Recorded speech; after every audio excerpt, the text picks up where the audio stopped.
Welcome, kayak anglers. You are tuning into the Paddle and Fin Podcast Network, kayak fishing's best network of shows with great hosts covering all things kayak fishing, bringing you special guests covering topics such as shore fishing, river trips, gear reviews, angler profiles, tournament news, and more. Sit back, relax. Let's do this.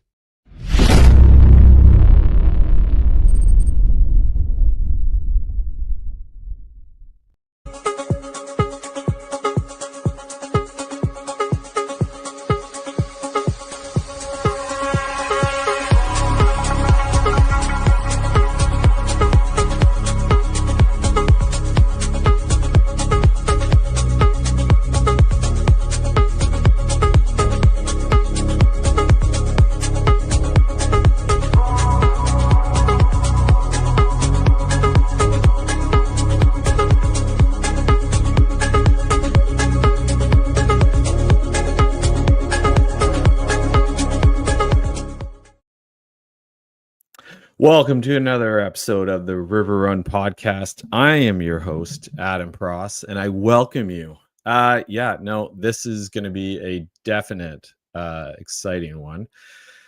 Down the Scupper hole. Where does this go? Where does this end? I don't know, but I do know is that I have a couple things to get through first before we actually dive into the show. Don't forget the listener code for Dubrow Fishing. Use it. Save 10 at checkout. That is RRUN10. Save 10 at checkout. Dubrow Fishing it's got a bunch of baits, plastics, whatever you need for your fishing, saltwater, freshwater. Dubrow Fishing has you hooked up. So don't forget to use the listener code. Always important. Check it out. Another one too is the Kayak Adventure Series is having its very last event of the year in the good old Keystone State, which is going to be right in the oil region of Franklin, Pennsylvania. Go check it out. That's September 12th through 13th. One last go. Drew's got this whole thing on lowdown, and he's making it exciting and bigger and better every time. So yeah, why not have the last event of the year go out with a bang? Some of my guests tonight have actually been at the Kayak Adventure Series multiple times. Check it out. These guys are all here. And another cool thing I just wanted to touch on with, if you've ever headed over to the Kayak Adventure Series .com, go check out. They do a cool thing, which is usually they go over the top baits, and they had little touch in detail, and it's just neat to see from people from all over the country, the US, and you got pros, you got just guys who are going out there to fish for passion, fish for tournament, whatnot. Christine Fisher was there. I think one of my guests tonight can probably also talk about this too, Ryan Parker and Jeff Little.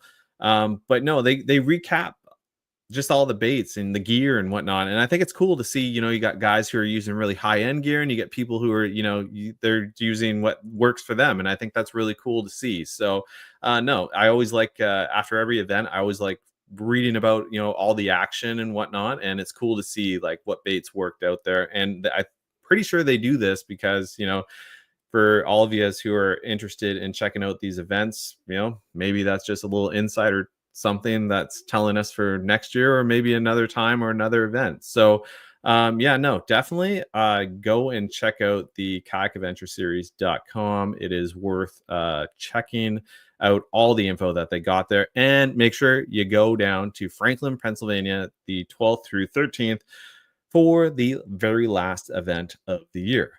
So without further ado, I'd like to welcome my guests to the stage here. Jeff Little, Mr. Jay Brown, Mr. Ryan Parker. And hold on here. One more.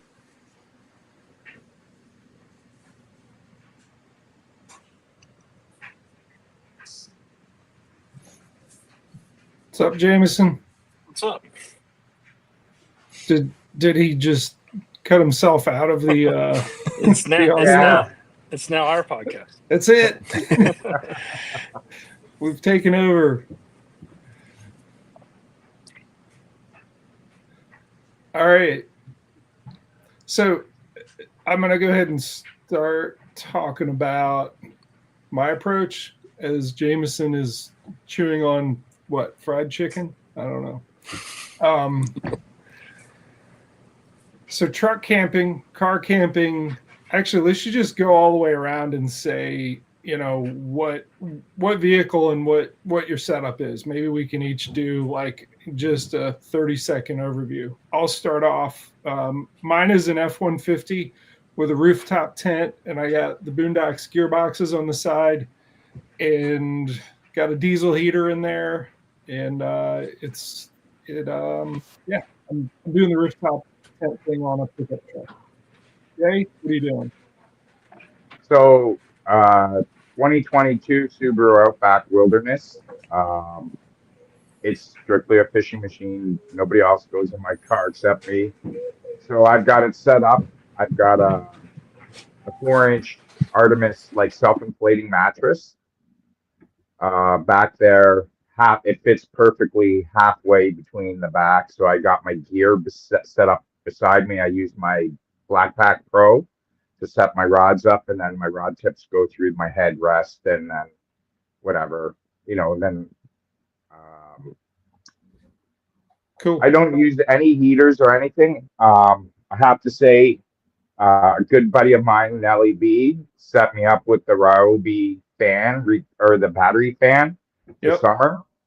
Why I never thought of that 2 years ago, 3 years ago, I don't know. We'll dive into the HVAC here in a little bit in detail. Ryan, what's you running, man? Super simple. My old 2015 Nissan Frontier that's got a little Susky funk in it after last year. But I run a specific bed rack on the back, so I can go gear locked under a tonneau cover, boat up top, and then back seat is I convert it into the bedroom. And we can get more into detail with all that stuff. Very similar to what Rush Snyder's does, and he fits sideways, and I looked at him like I could never do that. So, Jameson, what's your rig? I don't fit sideways either. So I have a 2020 GMC 1500, and started off with the overland rack and just tent camping, and just had the rack on the truck with some accessories like a awning that popped out. But the last couple of years, I've been blessed to work with 4-wheel campers. So I have what they call their Project M, which is like a hybrid topper or camper shell that also pops up and has, a bed in the top. So it's been very nice to be able to just pull that thing anywhere and pop the top, very much like you do, Jeff, with your tent, and crawl in there and be contained. So my rooftop tent, like that's been such a blessing to know that wherever I am, and in my employment in sales and marketing in the kayak fishing industry, I do a lot of dealer visits, and to know that, it's usually on the weekends. Like, I mean, there are times where I plan, hey, I'm going to sleep in the rooftop tent. And then there are times where it's like, hey, I can't get a hotel room. I know, Jameson, you don't ever want to have a hotel room. But I like to sometimes. And it's nice to always have that as a backup. And I think one of the biggest hurdles to doing this is to know, hey, where is it legal? Where am I allowed to be doing this?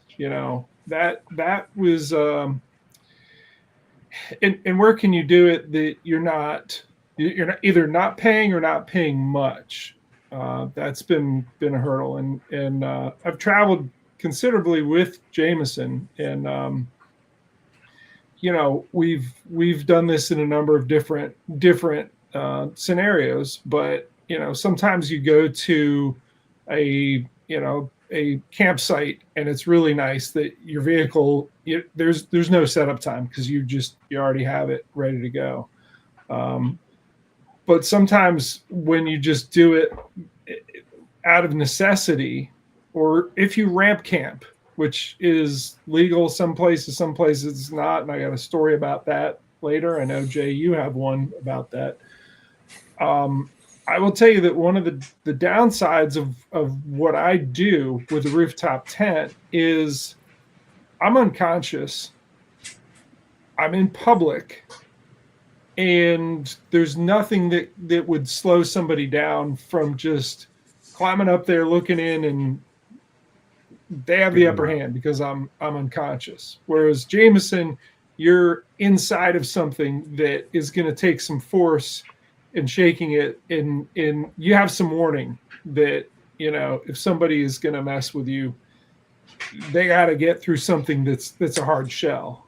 And Ryan, I guess you have that you're in the back.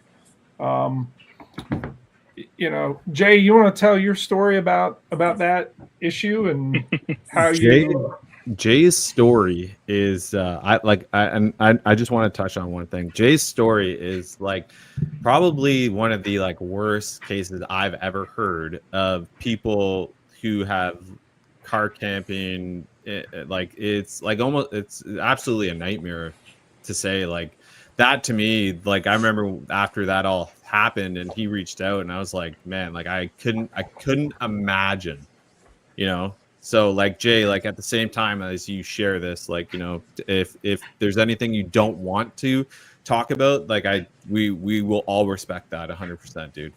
Yeah. Well, because it's still got some lasting effects. But 100%, dude, and I know that. Back, I don't know, 3 years ago, I was up in Northern Ontario, camping at a site. I had just finished dragging my rig in. Set up for the night, got off, said goodnight to my wife, fell asleep. It was beautiful. And about 2 o'clock, 1:30, 2 o'clock in the morning, I hear, because I've got the mesh screens on my windows to let the air flow through and everything. And I hear, everything okay? Killarney police. And I kind of pop up, you know, and I look out my window and I see an Impala, an unmarked Impala. I get out. Lo and behold, it's 3 guys that basically they mugged. They got away with just over $1,000. I got, you know, a few shots in the head, but I was able to get away. And I don't want to get into specifics because of the trauma of it. Because up in Canada, we can't have guns. Like, it's not like, no, hey, step back and, you know, they're taking the temperature ground test. But yeah, you can't carry concealed weapon in Canada. No, you can't. What can you have? Like nothing. What? I mean, yeah, pepper spray, bear spray, like. Well, Jack. Taser, for example, this is how bad it is in Canada. A guy just got broken into. A rock and a sling. I don't know. Yeah, a guy had a home invader break into his house, and he fought the guy, and he's now being held and charged with assault on the home invader. Yeah. Yes. So this law doesn't work. I'm gonna tell you right now, Canada's got the stupidest laws. You can protect yourself. If I had bear spray in that circumstance where I feared for my life, the cop said I could have used it.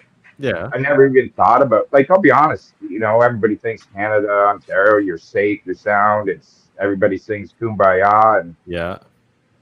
And no, so I never thought about bear spray. I mean, I have, you know, my hatchet, my knife, but I never even thought of it. So.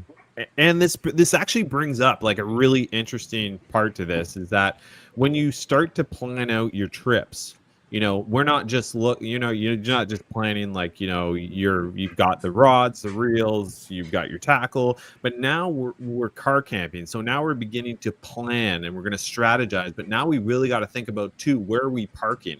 Because I was parking on the side of the road one time in an actual, it's like a parking lot on the side of the road in this long launch to Loon Lane. If you fished KAO back in the day, this was Mississippi Lake. And I had a gentleman at 2:00 in the morning when I was sleeping. So I sleep. My car camping is a 2016 Dodge Journey that I nicknamed the Money Pit because it just runs me nothing but issues. So, for me, the way I do it, I have a really cool setup, and I have posted about it online before. But for me, it's a real simple setup. I know how to get comfortable. I understand what I need in the full setup. But at the end of the day, I had a gentleman come up to my window. So he was on a motorcycle. He came up, he slowed down. I could see all of a sudden that there was this bright light coming into my windshield. And I was like, And then this bike stopped. And then I saw this person begin to walk towards the car. And then he began to look inside the car. And the one thing about my journey is you can't lock the doors with the fob in it. So for security purposes, you know what I do? I take the battery out of the fob, and then you can lock, the doors will lock. But there was a brief moment where I won't lie, I was kind of like, I don't know what's about to happen here. Like, and I'm laying down sleeping. Like, if this person opens up the door, like we're gonna go face to face. You know what I mean? So, that was like one of the first times I ever went car camping, and for me, it was just that. Like, it was kind of that moment where I was like, oh shit, like what's happening here? And like, this is kind of a weird situation. The guy went around, looked in the front, and then got back on his bike at like 2:00 in the morning and continued down this road. And like, I've slept in Walmart parking lots. I've done, en routes are pretty classic and are always busy. Don't expect to sleep on routes because they're always moving. But yeah, for me, so like, how do you guys, like, honestly, like when you're planning to like sleep somewhere, like how are you in the mood, in gearing up to actually like physically pick that spot that's going to be safe, not just for your gear, your boat, because you got all that too, right? And it's just for your own personal well-being. Now in the States, obviously, you can carry concealed weapons, whatnot, but like, how do you guys do that? And do you have any stories to share on the safety aspect of it? I definitely have stories, but I want to talk a little bit about a couple ways, and Jameson is actually the one that got me running down this path. There are different apps that you can use that tell you, hey, here are places within a network which you pay a subscription for that you're allowed to be there, and you register sort of like an Airbnb, and they look at your profile and say yes or no. In most cases, you have to do it ahead enough that you're not doing it last minute. I have done some last minute ones, but there's a lot of different. Which are the ones you use, Jameson? Well, I think you're talking like Hip Camp, and then there's a couple of others, and that's basically people could have farmland, people could have just property. I mean, I think you could, Jeff, you may have even stayed, I think, at someone's house. It just was like, you can camp in my yard. Yep. So it's kind of like an Airbnb, like you said, and there's like reviewers. So if people stay there, they review it. That's great host, so forth and so on. So that's a great one. Harvest Host is the one I use the most. Harvest Host is another one. Yep, that's another one. And it's funny. You can. I will tell you, I used it for a while, and then I stopped using it because I think I got a bad review from somebody because I started getting declined. And I don't know what I did. And I don't know that I got a bad review, but like the answer was yes, yes, yes, like 8 times in a row. And the 9th one was a no. The 10th one was a yes. And then the 11th and 12th were both no's. And I'm like, I must have done something at number 8 that pissed someone off. So this is like the Airbnb for truck Yeah. camping. Right. So I gotta ask you, Ryan. Like, do you use any of those apps? Like, how do you move forward with this camping experience that before you do fish I tournaments? kind of and know whatnot? a lot of times I kind of know where I'm going because so much of it is tournament based. Like for me, a lot of my travel, and some of that is like I'm tied to electricity at that point. Like that's what I need the most if I'm going to be there for a week because I need to charge motor batteries. That's the biggest thing. That's a hard thing to get away from needing. There's some ways to do it, but it's not with it. It's an undertaking, I think, to be able to be like that. I've done it.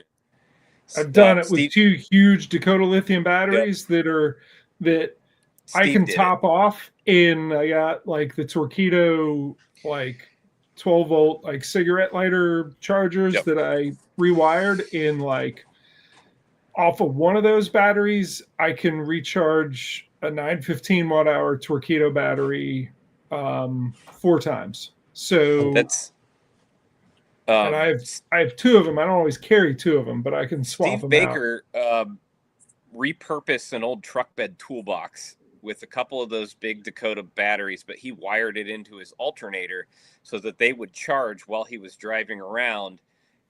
It acts as a battery bank. He runs it through an inverter. And he's, I think, been one of the most self-sufficient with it. Steve, of course, has a background as an electrician and doing what he does. So he's, very familiar with working with all that stuff. I just, I've got the equivalent of 4 batteries now, like for the motor. So that gets me away with like, I can go disperse camp, somewhere for a couple days, but eventually I need the power. So I use like Hip Camp, the dirt, stuff like that. But outside of that, like, rest areas, Cracker Barrels, a lot of Bass Pro and Cabela's down here have RV overnight parking for the same reason that I think a lot of like when Lowe's and Home Depot allow it, like they expect you to come in because you need something. But you have to look for the signage. I know most Cracker Barrel restaurants in the U.S., like there's no questions asked. Like there's RV parking. You can sleep there overnight. And the nice thing about those businesses and doing it that way, there's usually security cameras or there's a lot more like just people around. A lot of times there's a hotel right next to the Cracker Barrels. I try and park on the hotel side because there's cameras. That's such a good point. Such a good point that you brought up there about the cameras there, Ryan. When I park either with my Journey and my trailer, I always look where the camera is. Because in the event something happens and somebody either makes off with something or God forbid it gets worse or whatever, at least I know that I can say, well, the police will know that there's a camera with some sort of footage here, like there's something that will hopefully catch those culprits or whatnot. So yeah, no, the camera part, I definitely agree with that. I wanted to touch on like just what you're talking about, Ryan, and Jeff too, with the app thing. Probably the app that I use the most, which has every spot that you just named, rest areas, Cracker Barrels, Walmart. I mean, anywhere that you can park a camper. It's called Camp and RV. It's by Allstays. And so if you can, I don't know if this is going to pick up or not. All those little icons are different places that you can camp. Pilot gas stations where you can fill up an RV if you need to or get propane, which isn't really a thing with car camping, but it's just nice because it's on a map you can click on. Just pulling up better. Okay. It just like said Allstays, but it's yeah. So look up Camp and RV by Allstays because you can literally just like a lot of times I don't know where I'm camping, so I know where I'm going, like my final destination, right? But I don't know like, and I'm driving to Washington State from North Carolina, so I want to stay somewhere in between here and there. And this literally has all the national forests, all the wildlife management areas. It has every rest area, every private campground, every state park, national park, city park. Like if you can camp there or they have something to do with RVs, like big travel centers like Pilot and stuff like that, it's on there. And so you can just look along your route and kind of pick a spot like, oh, I think I can make it here. And I'll alternate, like I'll do as much dispersed camping or public land as I can where I may not have water and power hookups. And then like on the third day or so when I'm starting to smell really ripe, and sorry if my kids are in the background, they're going wild because mama's not here and it's just me. But on the third day, I got to have a shower. So I look for a state park or a KOA or something like that I can find on there. But it has been by far the most helpful app for me. And then, if I need to find that hip camp or the dirt, I've got that app as well. I don't use them that much because I do typically find everything on that All Stays app, or at least something. And the further west you go in the United States, like the more dispersed camping you can find, where it's I do a lot of the Bass Pro Shops and things like that, especially if I'm getting in late, gonna be leaving out early. It's quick and I'm not worried about being there when it's real crowded. But yeah, that app has been by far, like, if you like, everybody that camps, period, I don't care if you're in a motorhome or in tent camping, it is the best app for finding places to stay. So can we go after the like different topics in terms of needs? And Jameson, you just touched on the need to shower, right? I've done Flying J, like you pay for the shower, the truck stop deal. Yeah. And believe it or not, like to me, when I've done that bathroom has been cleaner than like 85% of the hotels I go in. Like, no joke. So frequently used, you know what I mean? Like must be the way they look at the higher health standard for it. They're on top of it. Yeah. I think if going into it, I had some trepidation, like, I don't know. The other thing I'll do is the Planet Fitness deal. Like, and I'll go and I'll get a workout, even if it's super brief. But like, because I have the black card, you know, I can go to any of them nationwide, and I use those fairly frequently to grab a shower. So that's, two benefits. Any other, but I haven't done anything with water on the truck or the trailer yet.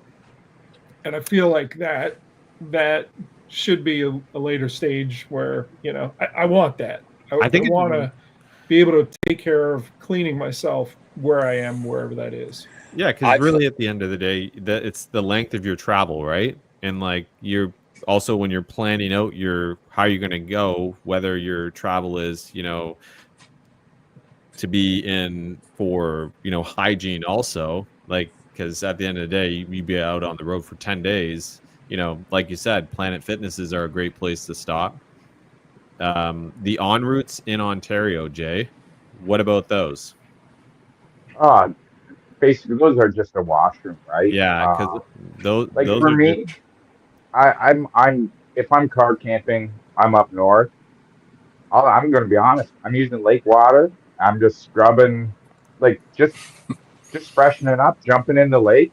Same way, give it dude. a quick scrub.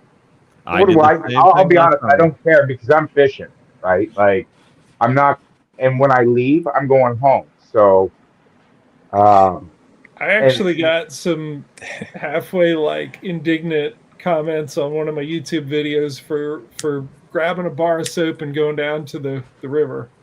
Yeah, because you're putting chemicals in the water and phosphates and everything. Yeah. I did it once. It's actually along like a secondary highway. There was a lake with a nice kind of pebbly beach, and I just strip down to my ditch and there I am, and people are honking and I don't care. Like I'm one of those guys that I really There's don't care. I learned in my time in the military, there's certain things like outside of a shower that you can do. Like I know for myself, it is like if I can change my socks, my underwear, and Yeah, brush my teeth, I feel 10 million times cleaner. Oh, yeah. Like I can go weeks without showering. I don't like to if I have the option, but right.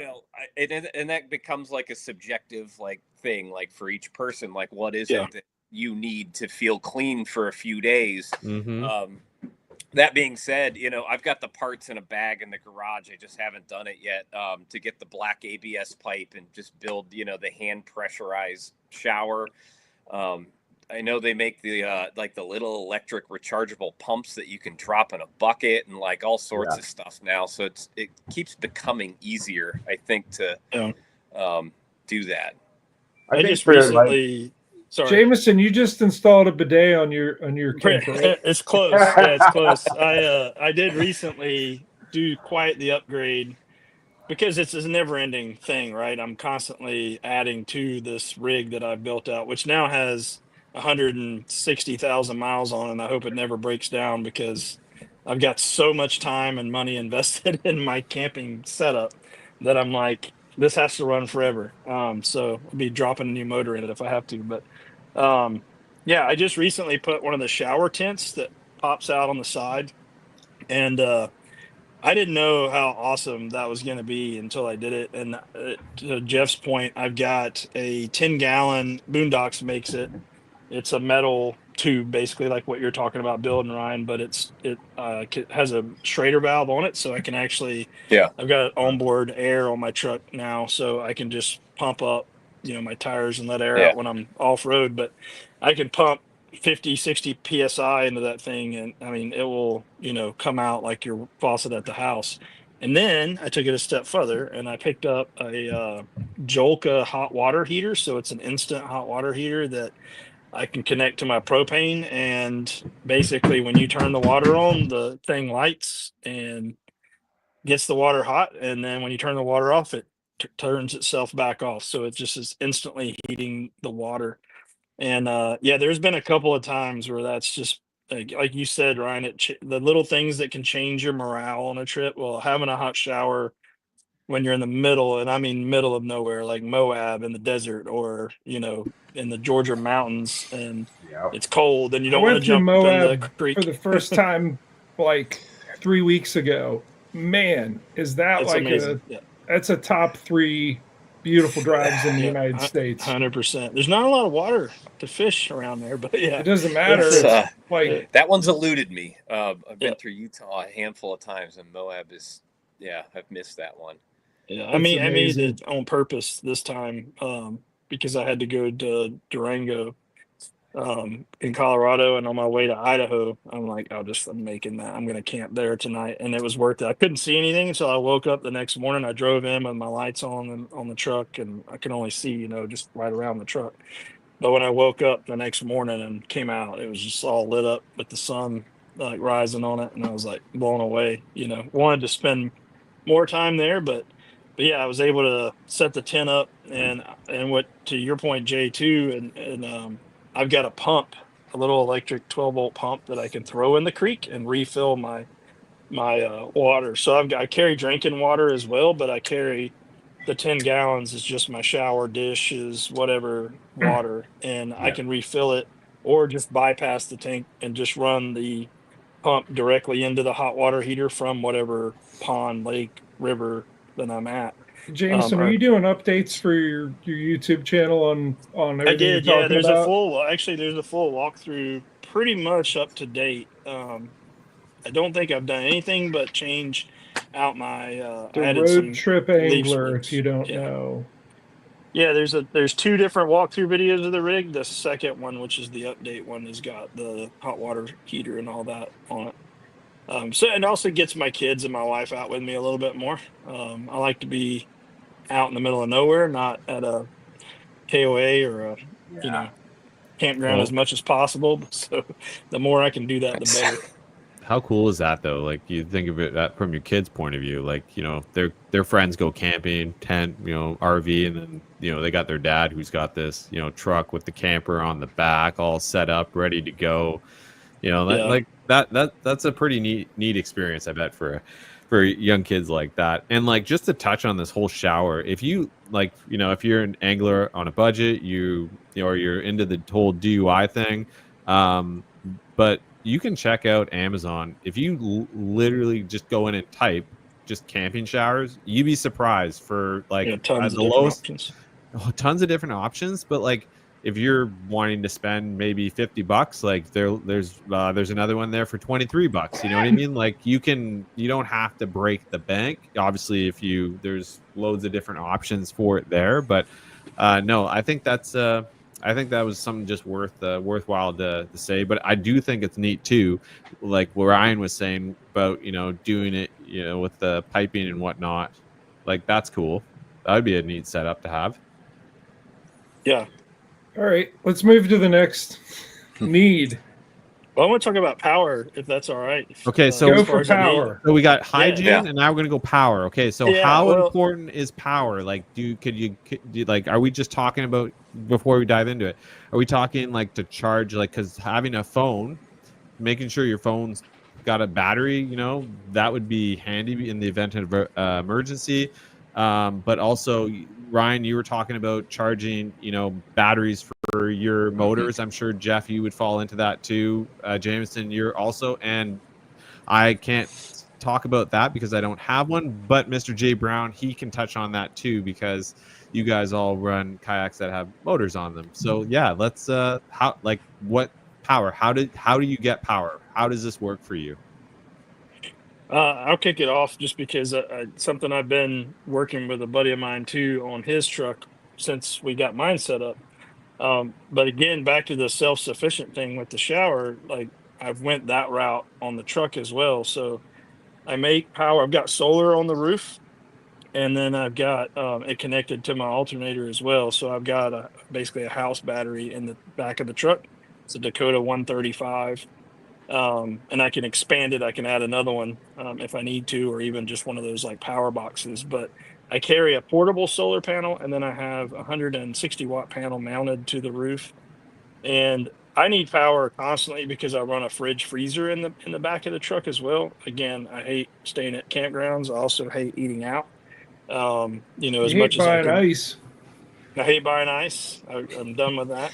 And it's really changed having the onboard power, being able to recharge my own onboard power, and then use that to maintain things like torpedo batteries or camera batteries, which we go through a ton of those.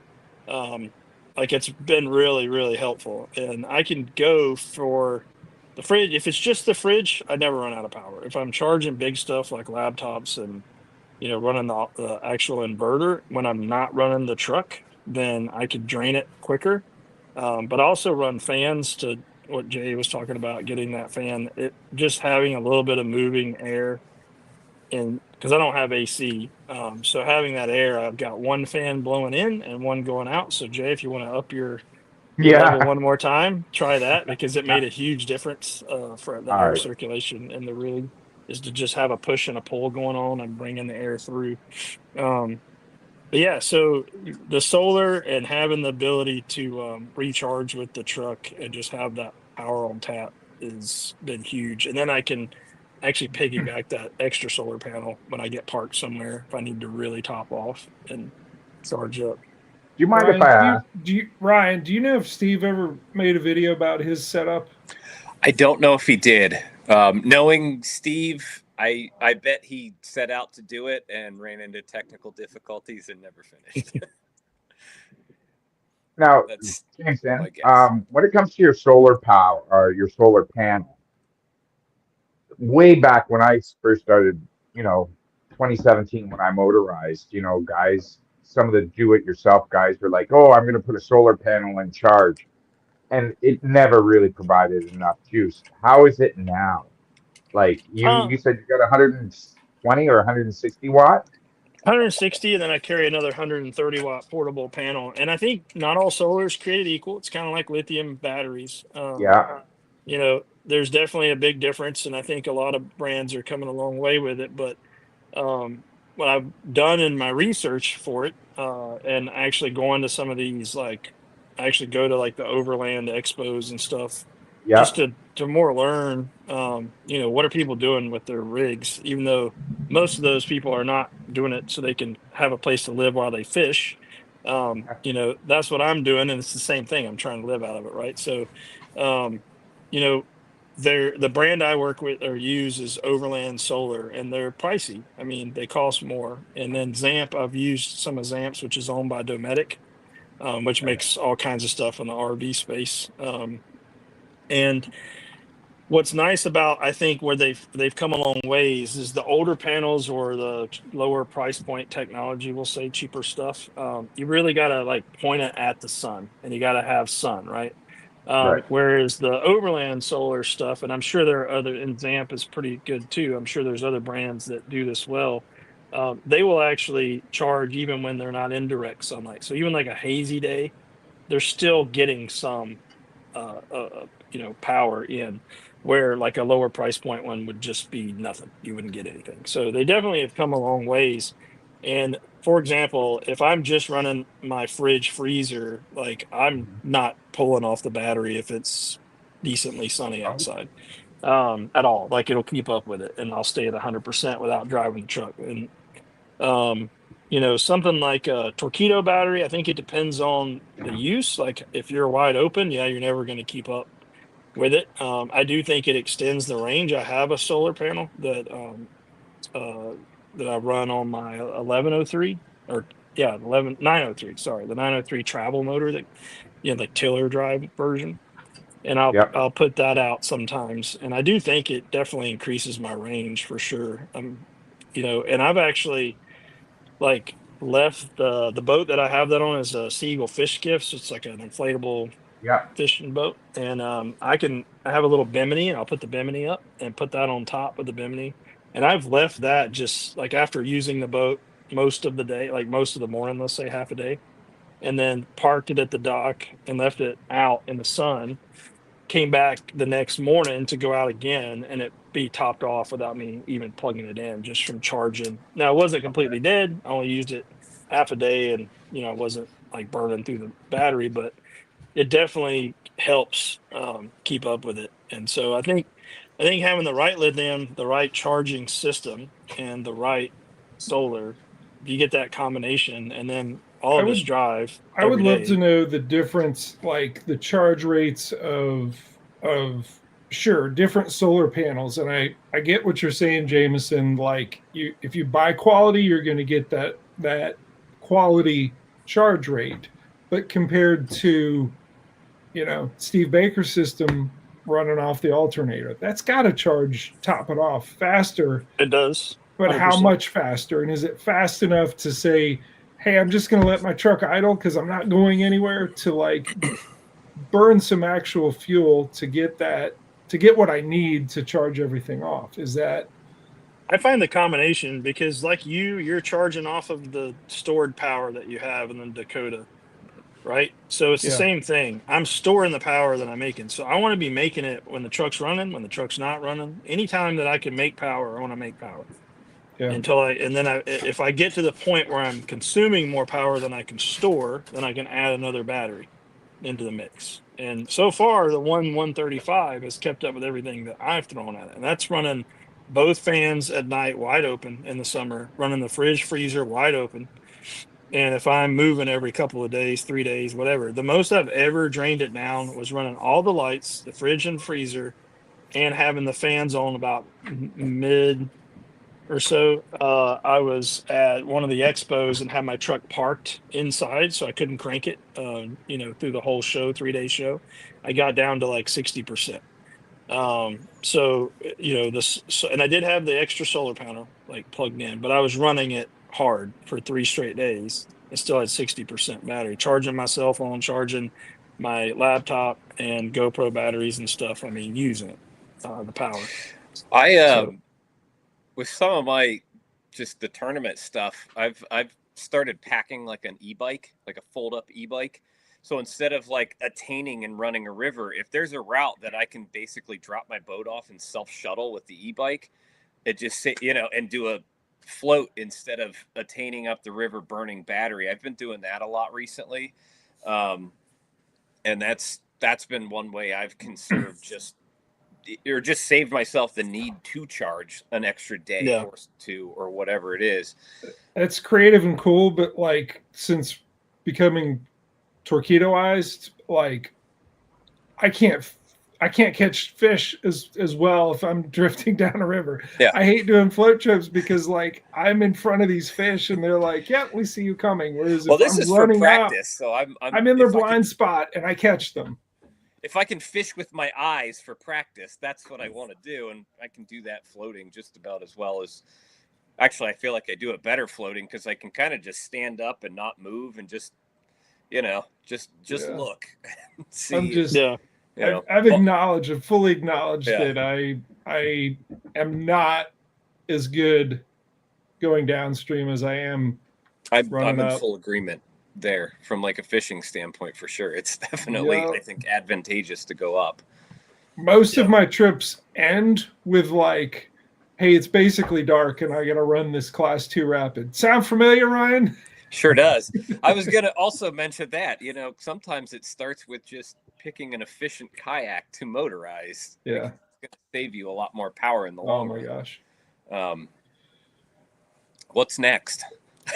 There's a pitfall of a totally different tangent. So but no, let's talk about HVAC.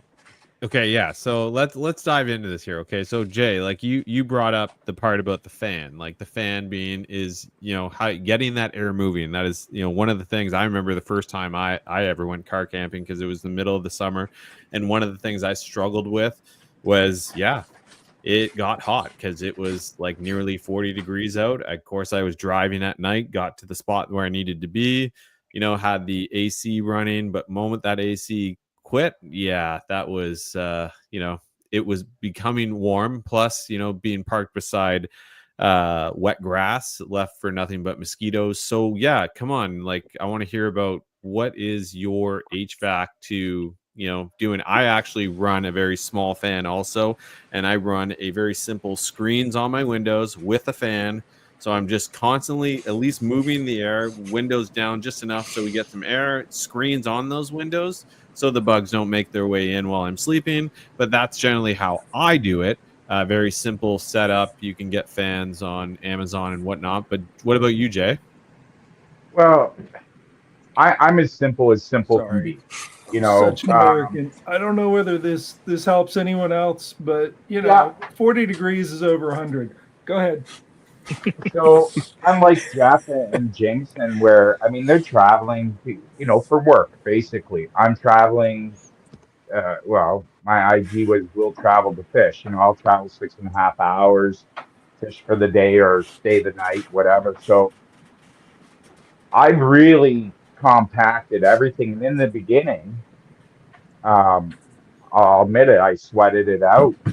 I didn't have the luxuries of a fan until, like I said, my buddy Nelly was saying, "JB, you got to get this fan. What are you doing?"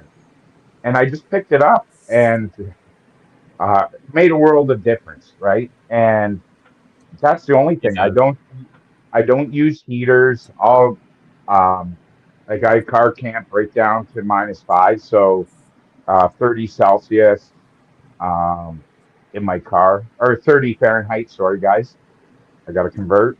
Because it's we got to convert it here for everybody. Yeah. Well, when Jeff showed, he's like the Celsius, and I'm like, okay, I got to, because I know 30 feet freezing, but I can do more conversions if you need it. But I just, I'm a simple guy because it's, I don't spend a lot of time. We all probably just jump in, go to bed, get up, and go. That's me. But, Jeff and Jameson, you guys you're on the road longer or at a location longer than I would ever be, right? So you need that stuff. Like, just to get back to the power, when I only had, one motor battery, my 60 amp, back then it was either, so Canadian, we're talking $600 to $700 for a 60 amp battery, is cheaper for me to buy a small Generac gas generator. And I would just throw it on the roof or on the rear basket hitch rack and just use that to charge my batteries. Right. But that's why I was inquiring about the solar, because now I've got a big enough roof and I don't rooftop anything. I can throw a solar on there. Because I want that fridge. I want that freezer fridge. Yeah. Yeah, I mean, just you could invest in like 100 amp in the car, and you could probably even like top off the other one with that. Yeah. For me, like I sympathize with you probably more. Well, you know, I had a Subaru Outback, and Yeah. I remember the first time I tried to sleep in it because when I got it, I'm like, oh, I could put a bed in here totally. It's lay the seats down, it's huge. And so I went to fish in Charleston. I was fishing redfish tournaments. Yeah. And so I went to have my kayak on the roof, and can't do that anymore. Kayaks are heavier and I'm older. But yeah, I had a Cuda 14 Yeah. Jackson on the roof of it, and got there and thought I'm gonna go to bed. I got there late. I'm gonna go to bed. I tried to roll the windows down. Negative. Mosquitoes were absolutely horrific, and it was hot and it was humid. It was summer in Charleston, South Carolina. Was So I this the roll the story windows with up. all the raccoons? No, that was another one. That was another battle for life. But anyway, I rolled the windows up. Didn't sleep at all. I mean, I was just completely miserable. I mean, it was probably 85 and I don't know 100% humidity. So Ugh. whatever that is in Celsius, hot. And so the next day, I went to Lowe's Hardware and just bought. You could buy the screen by the foot, and I just rolled off some screen and cut it, and then cut it into squares, and I like shut my car doors on the screen so that I I could did roll that. the windows down. And just that alone made a huge difference, just letting some air get in. And then I've been since then, and everything from toy haulers. I've got a worst financial decision of my life. I bought a Class A motorhome, which I can't get rid of. If anyone would like to buy it, I'm not really selling it that well, am I? But yeah, and then kind of reverted back to the tent and simplicity, and then now the truck camper, which has been my happy spot. And I've got the two fans, and then for heat, I just run a little My Buddy like propane heater, and I'll turn it on, and unfortunately those things are either on or off, right? So like it gets hot, and so I'll just turn it on. The coldest I camp is probably the coldest I've slept in there has probably been in the 20s, which was about 8 inches of snow on the ground when I did that as well. And so I was able to turn that heater on, get it nice and toasty, get in my sleeping bag, get drowsy, turn it off, and then I slept through the night. When I woke up, I just reached down, ignited that little heater back up, and when it got warm, I got out of my sleeping bag. So that's how I handle that. So I've hammock camped with the Boondocks Drifter in like 19 degrees, and in having the underquilt is everything. If like the underquilt shifts off to like this part of your shoulder, that part of your shoulder gets really cold really fast. But if you're covered, you're good. And I've covered that in a bunch of videos. So it does speak to the idea of insulation can somewhat trump actual heat HVAC. That being said, this year I'm getting the diesel heater. I'd heard that the propane ones kind of put some moisture into your space, and that diesel is the way to go. And I've thoroughly enjoyed it. Like I'm toasty warm, but because it's such a small space, like you said, Jameson, if it's on, like I have to put it on the lowest setting. Like even if it's like 45 degrees out, right? I put it on the lowest setting and I let it ride, and I have to have like most of the tops of the vents of the rooftop tent open. because otherwise it'll Wow. cook my flesh. Back to power just for a second. Steve Baker's watching. He just Yes. texted me his whole setup. He has a 12-volt, 300 amp hour Bioeno house battery, a Victron isolated DC to DC charger, and a 3,000 watt Amazon inverter. If he drives 1 Thank hour you. per day, he can fully charge a depleted 12-volt, 50 amp hour battery every day. That's So awesome. if he drives his truck for 1 hour, he can charge a 50 amp battery. Thank you, Steve Wow. Baker, for giving us the Yeah. the extra sauce there. I like that. Yeah, I it's like great. that. Thank you. Steve, I might come see you. I'm kind of with Jay. I run the fan in the truck when it's hot. I have I think I got them on Amazon for like $10. They're these like double-sided screens. They're super fine mesh. It's like the no-see-em mesh. So if you're like doing the Cracker Barrel rest area where you've got like overhead lights and stuff, it darkens your whole setup. That's awesome. Which is nice, but it's two layers of screen. You just slide them over your doors and open your windows. And I tested them in the North Woods of Minnesota this year. I didn't wake up with a bunch of mosquitoes in the truck through the tiny little cracks that they could get in.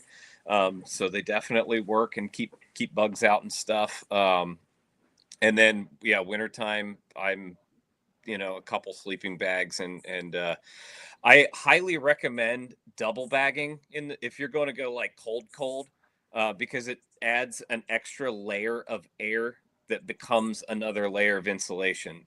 This is something I learned from the military, and I did a lot of backpacking. And I think the coldest I've backpacked is like -7. That's Fahrenheit, not Celsius. And I had a watch on that had a thermometer. It stayed 73 degrees inside both sleeping bags in -7. I mean, you've got that thing cinched down to just over your nose and mouth and stuff. Yeah. But I'll usually run. What I normally do is I'll run my summer sleeping bag inside of like a big heavy down one, and that's usually enough to get me through at least -7. Kind of like a base layer, really. When you think about it, you're using the layers, and just like any activity in the wintertime, or maybe when you guys do river fishing, at that winter, you're using base layers underneath your dry suits, right? Most of you probably have some sort of barrier to keep your skin at least warm and your body temperature there without having the feel of the cold. So yeah, for me, I run the same sleeping bag as I do up until October, and then I start adding extra blankets. But I'm one of those people that uses base layers, and I like to keep my core warm. So I was able to find a really lightweight, not a heavy downfill, a lightweight. I think it's an Eddie Bauer vest, and it just keeps my core temperature warm. And I found just adding that just helps with the sleep. Like, I'm not waking up in the middle of the night like, Jesus, it's cold in here. Like, it's like I feel the warmth, and it holds the heat. A knit cap is huge. Yeah. Okay, there you go. Now, you lose most of your heat the your head. way the human body, like it, all of your organs to live are right here. So it will pull all the blood, like it'll start constricting your blood flow out of your extremities. If you can't keep your core warm, it pulls it all back up in there. So keeping your core warm helps keep the rest warm. That's kind of how that works. I just wanted to touch on one thing here. Before you ever slept in your vehicle, out by the river, in the desert or whatnot, wherever you were up north, did you try it out in your driveway first? Did you do anything like that? I did that with the hammock camping. Okay. Yeah, I did that as well. Just trial and error. Yeah. So I didn't have the luxury of that with my current setup. I drove to California to pick it up. That was one of the stipulations with the brand. They were like, we're going to give you one, which is awesome.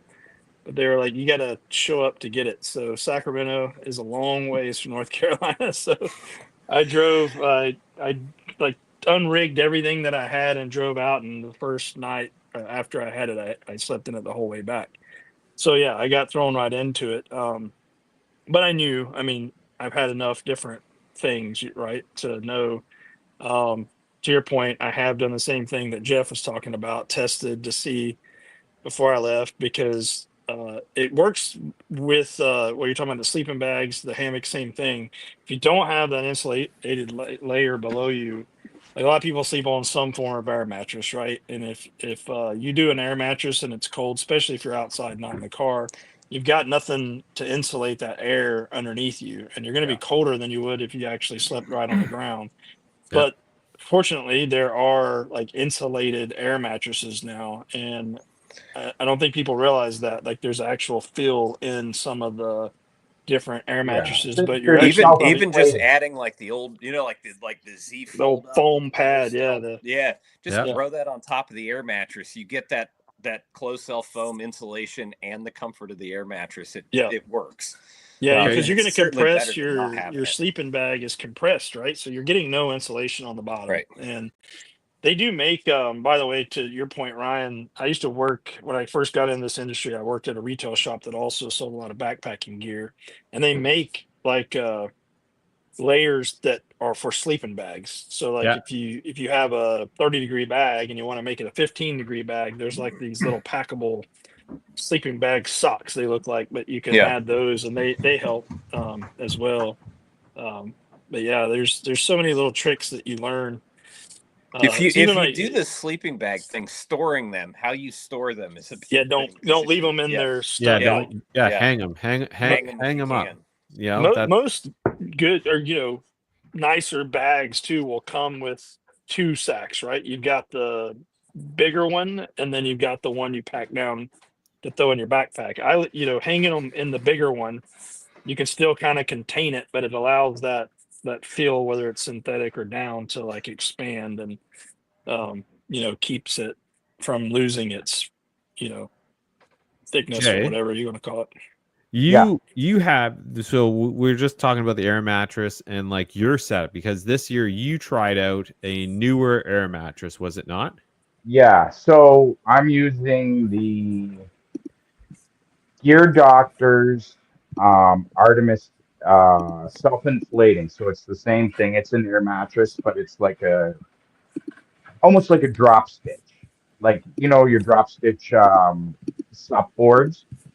So you unroll it after about 5 minutes, it's about 80%, and then you've got the sack, you just fill it up, and it's an R value 8.9. You can get some that are 9 point whatever, it's 4 inches.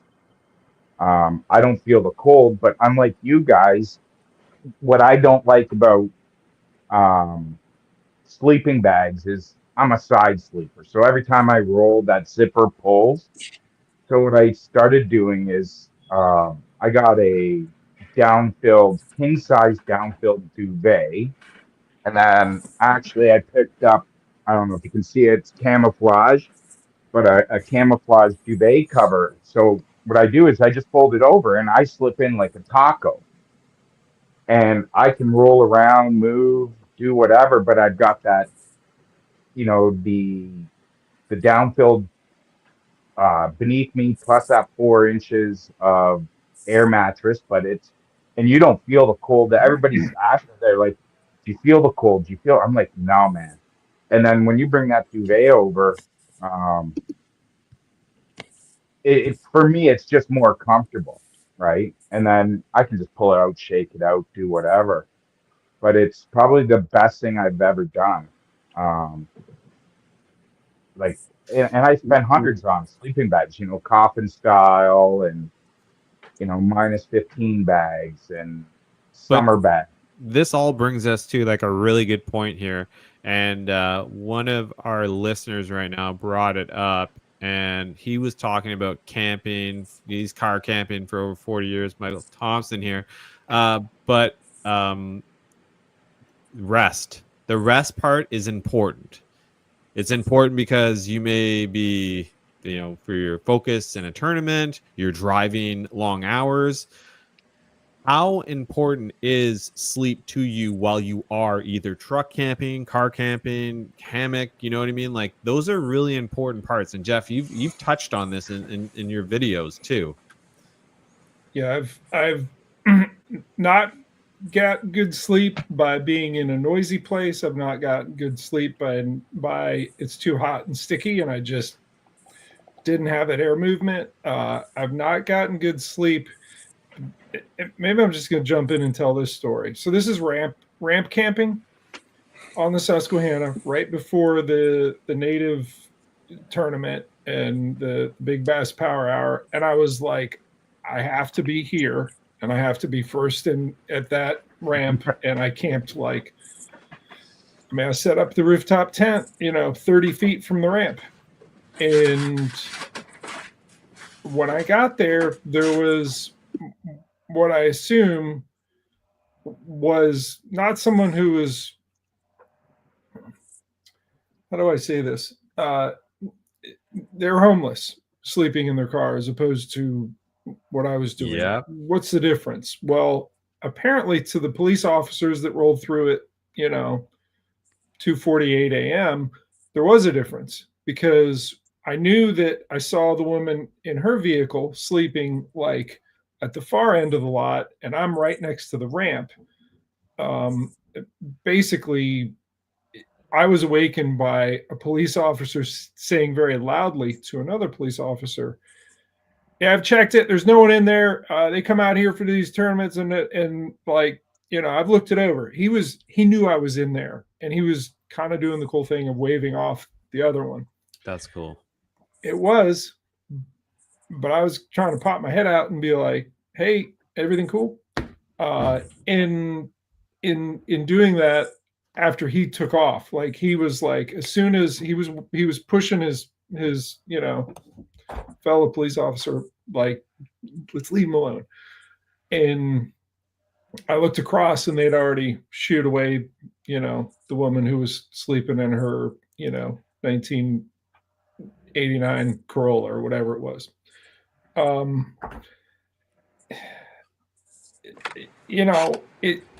There are consequences for choosing poorly, and the consequences usually sleep.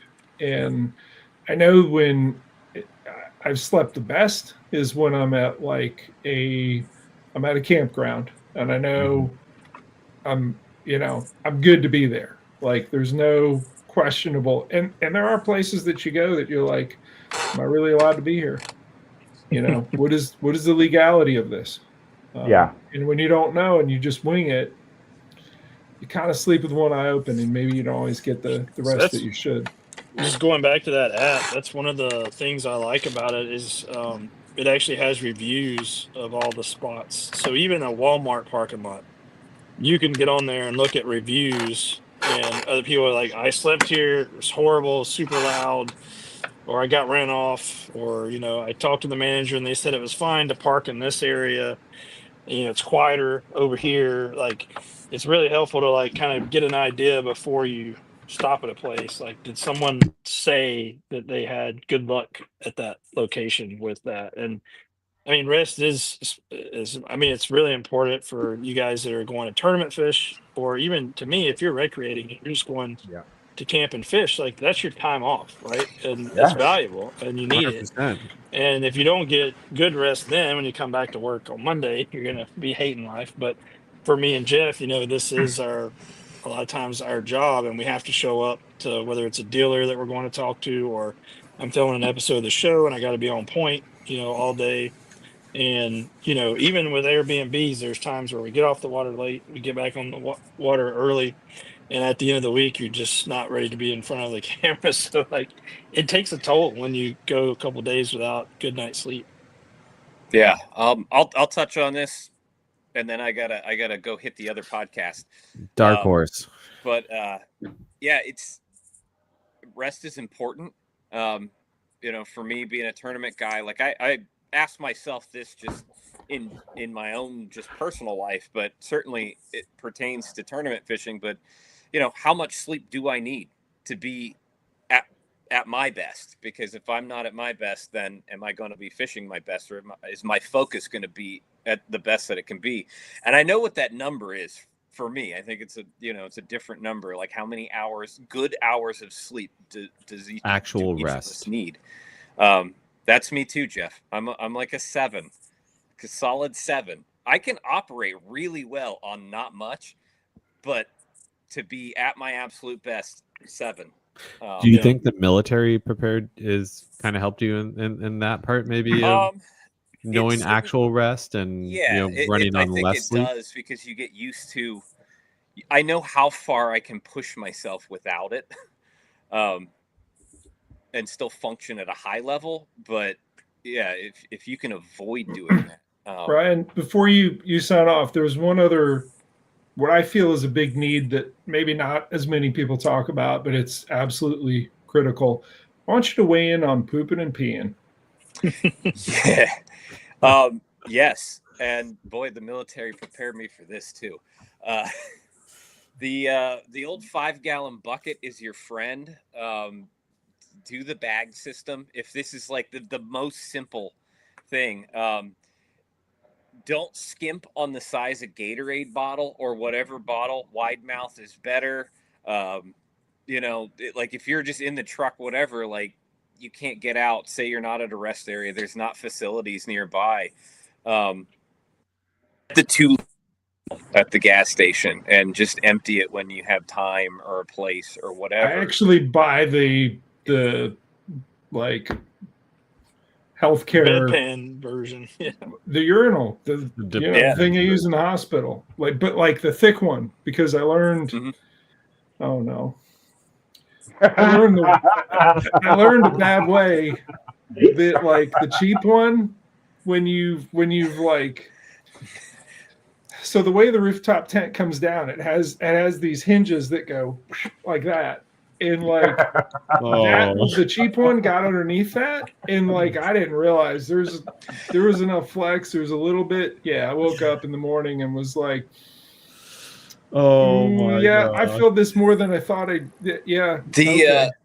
I had to totally wash all my bedding when I was out. If you're comfortable with it and you have that drop down shower tent or the little pop up deal and you're in a space, dude, the cassette toilet is like the way to go. That's the next purchase for me, is the little cassette toilet. There's a lot of different options. There's the composting, the cassette that you carry and dump. You can dump it in a toilet, or if you're at a campground that has that, or the bucket with the bag. There's even ones that have these cartridges that basically are like bags, so it fills, and then when you're done, it twists it up for you, and you just take the bag out and you're good to go.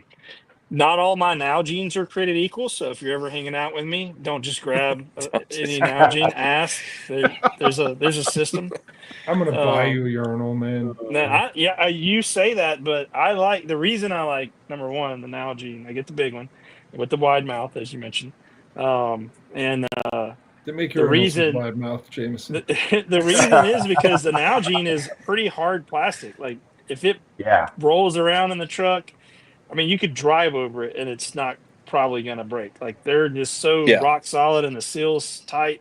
And through the years that I worked at Jackson Kayak, I accumulated a lot of Jackson Kayak Nalgene bottles. So, yeah. Using them up. I'm a nurse. All look the same.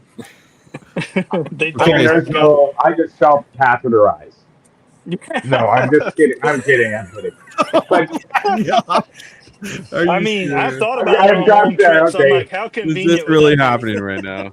Yeah, no. But, Jeff, like, getting back to actually hygiene, at work, I may slip. We have, it's called, like, bath in a bag. They're wipes, sanitary wipes that you can, freshen up with. They're not the best, but if you don't have a water source, like, there's some guys that'll do overlanding and not, kayak fish or whatever, but those are really good, to freshen up the junk and under the arms if you want. But I also grab the bedpan bags as well, and just use those, put it in a bucket, tie it up, and then keep it outside until I leave, and then find the nearest gas station. Okay, So the so if you have not done the 5-gallon bucket with the bags though, like you can tie off the bag, throw it in the bottom of the bucket, and just put the new bag like over the other bags. Yeah. Yeah. Just Yeah. keep them contained until you get to a place. I know, from years of rock climbing, I never did the like out west big wall stuff, but those guys, they make PVC. They're called the poop tubes, and that way they can drag them up the mountain. Like if you're on a 5-day climb or something like that, like where do you go? You can't just poop off a mountain or like a cliffside. There's people down there. cheeks hanging. In So- the paddling world, it's called the groover. And The reason groover, I was it's called gonna the say. groover is it's an ammo can, and it puts Yeah. grooves on your butt cheeks. Yeah, you can use the bucket does the same way, but yeah, anything you crap in when you're going on a long like multi-day paddling trip, it's the groover. And the groover location is very important part of everyone's job. When you get to the camp, you want to find a nice scenic spot so that while you're using the groover, you've got a nice like view, Nice. so super important. But we Takes- actually Let you relax, yeah, at that we actually moment. made like one of our kayaks Traverse, I think it was. Can't remember. It was one of our whitewater like river running boats, not a creek boat, but like a long distance trip boat. We had a thing made for that PVC pipe that you're talking about that the rock climbers use, and the paddlers will use that too because it's whatever you bring in, you got to take out on a lot of the rivers. And so we had a thing like molded to hold that and a way to strap it down, and so the poop tube holder was actually a The feature. Traverse on is the one Dude. that I got my ACA certification in about a year ago. Same. That's one I did too. Did the Karma Traverse. I'll touch on this too, like because like backpacking and stuff, you carry your little trowel, or if you're more crafty, you just get a stick and dig your hole. But nobody ever talks about the wiping part. I always just keep like the marine and RV toilet paper instead of like the high-end Charmin stuff, because it's septic safe and it's more biodegradable than like all the other stuff. Okay, So that's a something good that's just tip. kind of overlooked, but Baby wipes for sure. No, if you're out, who said baby wipes? I'll tell. That's. Oh, okay. Yep. The problem with baby wipes, with me, I do Crown Land camping, so it's free camping on government land. Generally, Canadian if you thing. find a site, they usually have a crapper, and it's just a 2x8 where you just hang your ass off and go. You don't want to use baby wipes because they don't break down. But Okay. I like what Ryan was saying. I never even thought about that high biodegradable toilet paper, because like when you're out in the bush, it's nice to know that what you're putting out there is going to degrade, within a season or two, and not, baby wipes still last forever. You might as well just throw plastic all over. Yeah, and bread even bags. if they say flushable, they're not like. no. You can buy. By the way, Ryan, you probably know where to Dude, find that stuff. I've done plumbing long enough to know that Yeah, even if they say flushable, they don't break they're down. not Well, most flushable. toilet paper doesn't break down. Like to your point, I mean, it doesn't, and No. you won't find that RV and marine toilet paper in the toilet paper section of most stores. No. But like if you go to Walmart over by the automotive and sporting goods section, they have usually a little RV section, and they will have it back there. I know that's where I get mine rural Lowe's, Home Depots, and a lot of Menards. Menards always has it too. If you have those around. Yeah, but if you're in a normal like grocery store, they probably won't have it. Walmart has it, but it's always in the RV section, not in the toilet paper section. Okay. Covering all the good stuff. This is down the poop chute. Here we go. Ryan, I know you did say you had to jump on the Dark Horse live is where you're headed next. So to anybody watching, if you want to head over to check out the Dark Horse live, Mr. Ryan Parker is going to be heading over there. He handles that with the gentleman from the Dark Horse Tackle. Monthly subscription box, loads of fun stuff there to check out. So Ryan, I just want to say thank you for coming by the podcast, dude, and taking the time, dude. Really appreciate it, man. Thank you. Yeah, thanks for having me. Here. See It you was around. awesome chatting with you. Cheers, dude. Yeah. Have a good one. All right. We might have lost Mr. J Brown, but no. Okay, so we dive further into this, and like it's interesting about this whole, when you talk about such an important part is literally like you need to use the washroom, like that's important. You got to go, and you also want to do your part. Oh, Jay Brown is back in the house. Jay, what happened to you? You're back. And so now that we kind of covered on, we talked about sleep and how important sleep is. And I did want to touch on one thing about sleep is when you're driving long hours, when you're driving and you're tired, your body kind of goes into like a rest mode. And what you can start to feel is like that moment where you start to nod off. And if you're pulling a trailer or whatnot, no, that's not something you need to really go through. But for me, sleep is a very important thing. And I think Jay can probably touch on that too, because, the drive back from the lake or the river is always, it's full of excitement. And at the same time, it's like, wow, a bit of exhaustion if you've been paddling all day or, you've been working your way through it. So having adequate sleep is definitely good. And doing your part too. Not obviously baby wipes, like that. I never really would have thought that was to be something that not to use. Toilet paper is something that I always carry with me, especially when I'm out on the river. A lot of those, I just want to touch on one thing. Those Amazon, if you just go on Amazon and you type in camping toilet, you'd be surprised what comes up. And like there's loads of stuff that comes up from anywhere from like, $40 to $70 easy things for those who are looking for an easy way to use our emergency potty on the actual road or when you're car camping. But like now, going on, what's another like important thing for you guys while you're car camping? Like we're touching about food here. Like food is, how do you, like Jameson, you're talking about, like I like to bring all my stuff with me so I don't have to eat out. For me, I'm big on also preparing all my meals ahead of time. Now I don't have a fridge to keep it. Instead, I use the coolers that plug in the car, work well for me. It also works well with my setup. And then when I need to, I add ice to keep my stuff cold. But what about you, Jeff? How do you plan out your meals while you're car camping and on the road? I use pretty minimal amounts of stuff that has to stay cold.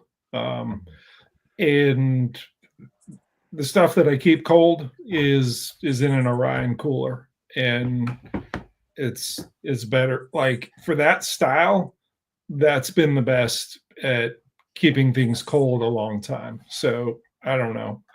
How long have you gotten, Jameson? How long have you gotten out of, If you manage it right, you can get 11 days in pretty hot sun. Yeah. But that's not with my kids. So the problem I have with coolers in general, and I love my Orions and I still use them, but when I'm camping with my family, my kids do not understand the concept of getting in and out of the cooler. Okay. They're in and out of it constantly. And they're never closing it properly. And they're just like, I'll catch them just staring in it with it open, And so, yeah, that's going to take that time so far down. And after you go to make a ham sandwich for about the fifth time and it's just floating in water, the ham itself inside the bag is floating, you just start to like go, okay, this isn't the right tool for this job. Like if it's just me and I'm going out, I can manage it and the cooler works great. But the fridge has definitely changed it. To go back just a second, Adam, to be clear, I also use dude wipes. I just put those in the trash instead of leaving them out there. So toilet paper stays, dude wipes go with me to the trash. Okay, there you go. Dude wipes, we all know about those. Yeah, not sponsored by Dude Wipes, but if they're listening, might get sponsored now. If they're listening, Dude Wipes, can't beat them because they also make the towels too. To Jay's point about cleaning up, they make them that fold out into bigger. Really? I think it's them. Might not be them. Anyway, I have something very similar, and I thought it was theirs, but it folds out into like almost like a hand towel size. Yeah. And it's more of a body like deal, and so I carry those as well. But getting back to the food, so Jeff and I are very different when it comes to the food that we eat, and I think that we should at least touch on that as we talk about Let's do it. How we bring food. Jeff eats to live. And I mean, wouldn't you say that, Jeff? Like, survival mode. it's not that you So- don't enjoy a good meal, but it's less of a like how it. If you're getting the nutrients you need, that's your number one goal. Yeah, My no, number one goal is does it I'm taste stopping good? off at a gas station and I buy the nutrition and I put it in my body. I do things like Baby eat food. raw It's the worst ginger. thing. Sure, I have baby food packets because they're shelf stable. I get kale because it's a green that doesn't usually wilt ever. I do things that are.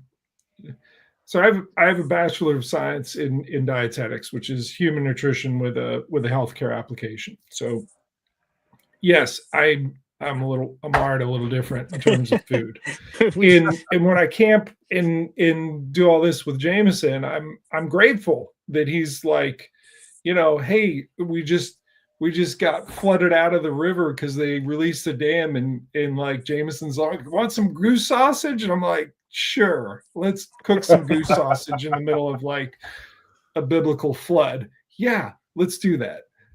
I don't do that. Like, I'm PB&Js and can of sardines and baby food and granola and so much shelf stable stuff.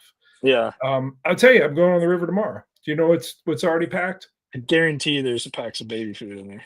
100%. There's a couple packs of baby food. Yeah.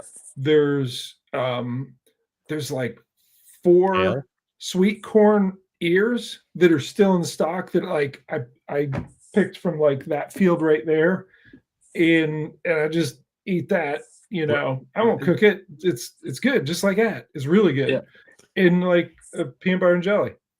Like, and some jerky. he literally And just sometimes pulls I make the handfuls of jerky. kale out, eats the kale, and then Yeah, I was takes a just bite out gonna of a say. root of ginseng, and then Ginger, goes back yeah. to ginger. Yeah, whatever. He's just taking a bite of ginger, handful of kale. I can't do that, so I carry the fridge, and I carry steaks, chicken, sausage, whatever. Like, I got meat and vegetables usually. I also like my caffeine intake is pretty consistent. Every morning I have a cup of coffee, but sometimes like I don't This is good. I don't even heat water, man. Like, I'll grab like Cold brew. get some instant, boom, throw some water in, shake it up, down it goes. Hey, Yeah. let's start fishing right away. See, What not about me. you? People What that about live you, Jay? like, what is wrong with you? Jay can touch on that. We Jay can take loves time to coffee. like heat some water for you to have a hot cup of coffee. No, Well, that was the Very other good reason fish. I bought a generator, was to brew my coffee. It doesn't matter where I go. I've always got this, and I got my green Stanley thermos, actually 2 of them. And but when it comes to food, I'm kind of in between Jameson and Jeff, where I'll do wraps with peanut butter, but I'll have those saved for like day 2 or 3 or 4. But I'll bring steaks, dogs, hamburgers for the first night. But that's why I was really interested, and I've been looking at the fridge freezer, just for more convenience, right? Like, water can be, excuse my language, piss warm. I'll drink it. Same with my coffee, could be ice cold, doesn't matter. But to have the ability to bring fresh cut ham to make a ham sandwich would be absolute dynamite. And because it like James said, you open it up, and it's floating in water. Your bread's soaked, so now you're throwing that out, and you're just eating waterlogged ham or roast beef, whatever. So I like that's double or the triple next- bag stuff. I, And I don't you know have what? I'm not You that need smart. Jeff. Jeff. You need a fridge. You got power. You got everything you need. It's Yeah, and not I expensive. got the room for it. Yeah, got if you got a room for so- a cooler, you have room for a fridge. They're no bigger, and it's changed my life. Like, I'm not. There's very little things that I'm like, okay, but like the shower on the truck and the fridge are like 2 things that I don't know that I can. Like, I'm looking at getting. Oh, I have one in the console now inside my truck, so I can keep like Yeah. snacks, like sandwiches, whatever, right there. So I don't have to pull over and get into the one in the back. But I still have the one in the back. And the reason I like having the fridge freezer for because I'm on longer trips, I can keep them Yeah. both as fridge. But if I get like, let's say, and this happens a lot, I'll buy groceries for like 3 or 4 days, and I kind of plan out my meals. I'm like, all right, I'm gonna have some eggs and bacon for breakfast. I got my coffee. This is what I'm gonna do for dinner for the next couple of nights, and I'll buy chicken, steak, some vegetables, whatever. And I don't have that in there. But let's say I'm out and somebody's like, hey man, I want to take you to dinner. And then I'm like, well crap, I got these steaks that I need to eat. And Yeah. then, I don't eat them. I can just hit a button, turn the one side of it into a freezer, and then Hmm. just move whatever meat I'm afraid is going to go bad into there. And now I'm not wasting it. I can bring it home and I can freeze it. Or if like when we were out in Washington, we caught some amazing fish. We caught lean cod, salmon, halibut. I want to bring all that back, but it's not going to keep if I can't freeze it. So they vacuum sealed it, froze it. Yeah. When I got ready to leave, I just pulled it out of the freezer and threw it in my freezer, and didn't matter if it took me a week to get home because it was in the freezer the whole time. Yeah. So- So it's been a life changer for me for sure.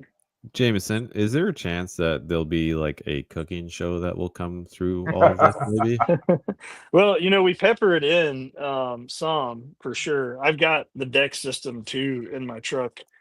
And one of the drawers is, I call it my kitchen. So I pull the drawer out and I've actually got like a 2-burner stove that's mounted in the deck drawer so that I can just stand there on the tailgate, open the drawer and cook. And then when I'm done, I just wipe it down and shut the drawer and it's out of the way. I just Okay. I carry one cast iron pan, and then I've got a little stainless steel pan too. But usually I try to do one pan. So it's a big griddle size pan. It's like a square instead of round. And I'll just put that on there and I'll cook up the steak and the asparagus side by side, or Ooh, eggs asparagus. and Holy bacon shit. side by side, whatever. And then I just eat it right off of the pan. Then it's cast iron, so you don't wash it anyway. I just hose it off while it's hot, wipe it down with a little bit of oil, and put it right back in the drawer. So it's the way to go, like for me. I use a rocket stove. I made a rocket stove the other year, and it has been it's such a easy thing to do for anybody who has a little metalworking skill, welding machine in the garage. And I use a cast iron pan. And this way, if I need to cook, whether it's breakfast, lunch, supper, it's easy for me to do. It just takes a little, I carry a little bit of firewood with me, like just little blocks. And then I use a little bit of fire starter cube on it, that same one you'd use to get charcoal going. And that thing, it's awesome. Like and when I'm done with it, it stays there, and then it just goes on the back of my trailer. It's secured there, and that's how I cook. What about you, Jay? Most of the time, it'll be right on the fire. But I have it's called the Lotus Grill. It's a charcoal grill. The charcoal goes in like a chimney, and it's forced air right off the bat. And within 30 seconds, I can be searing steak.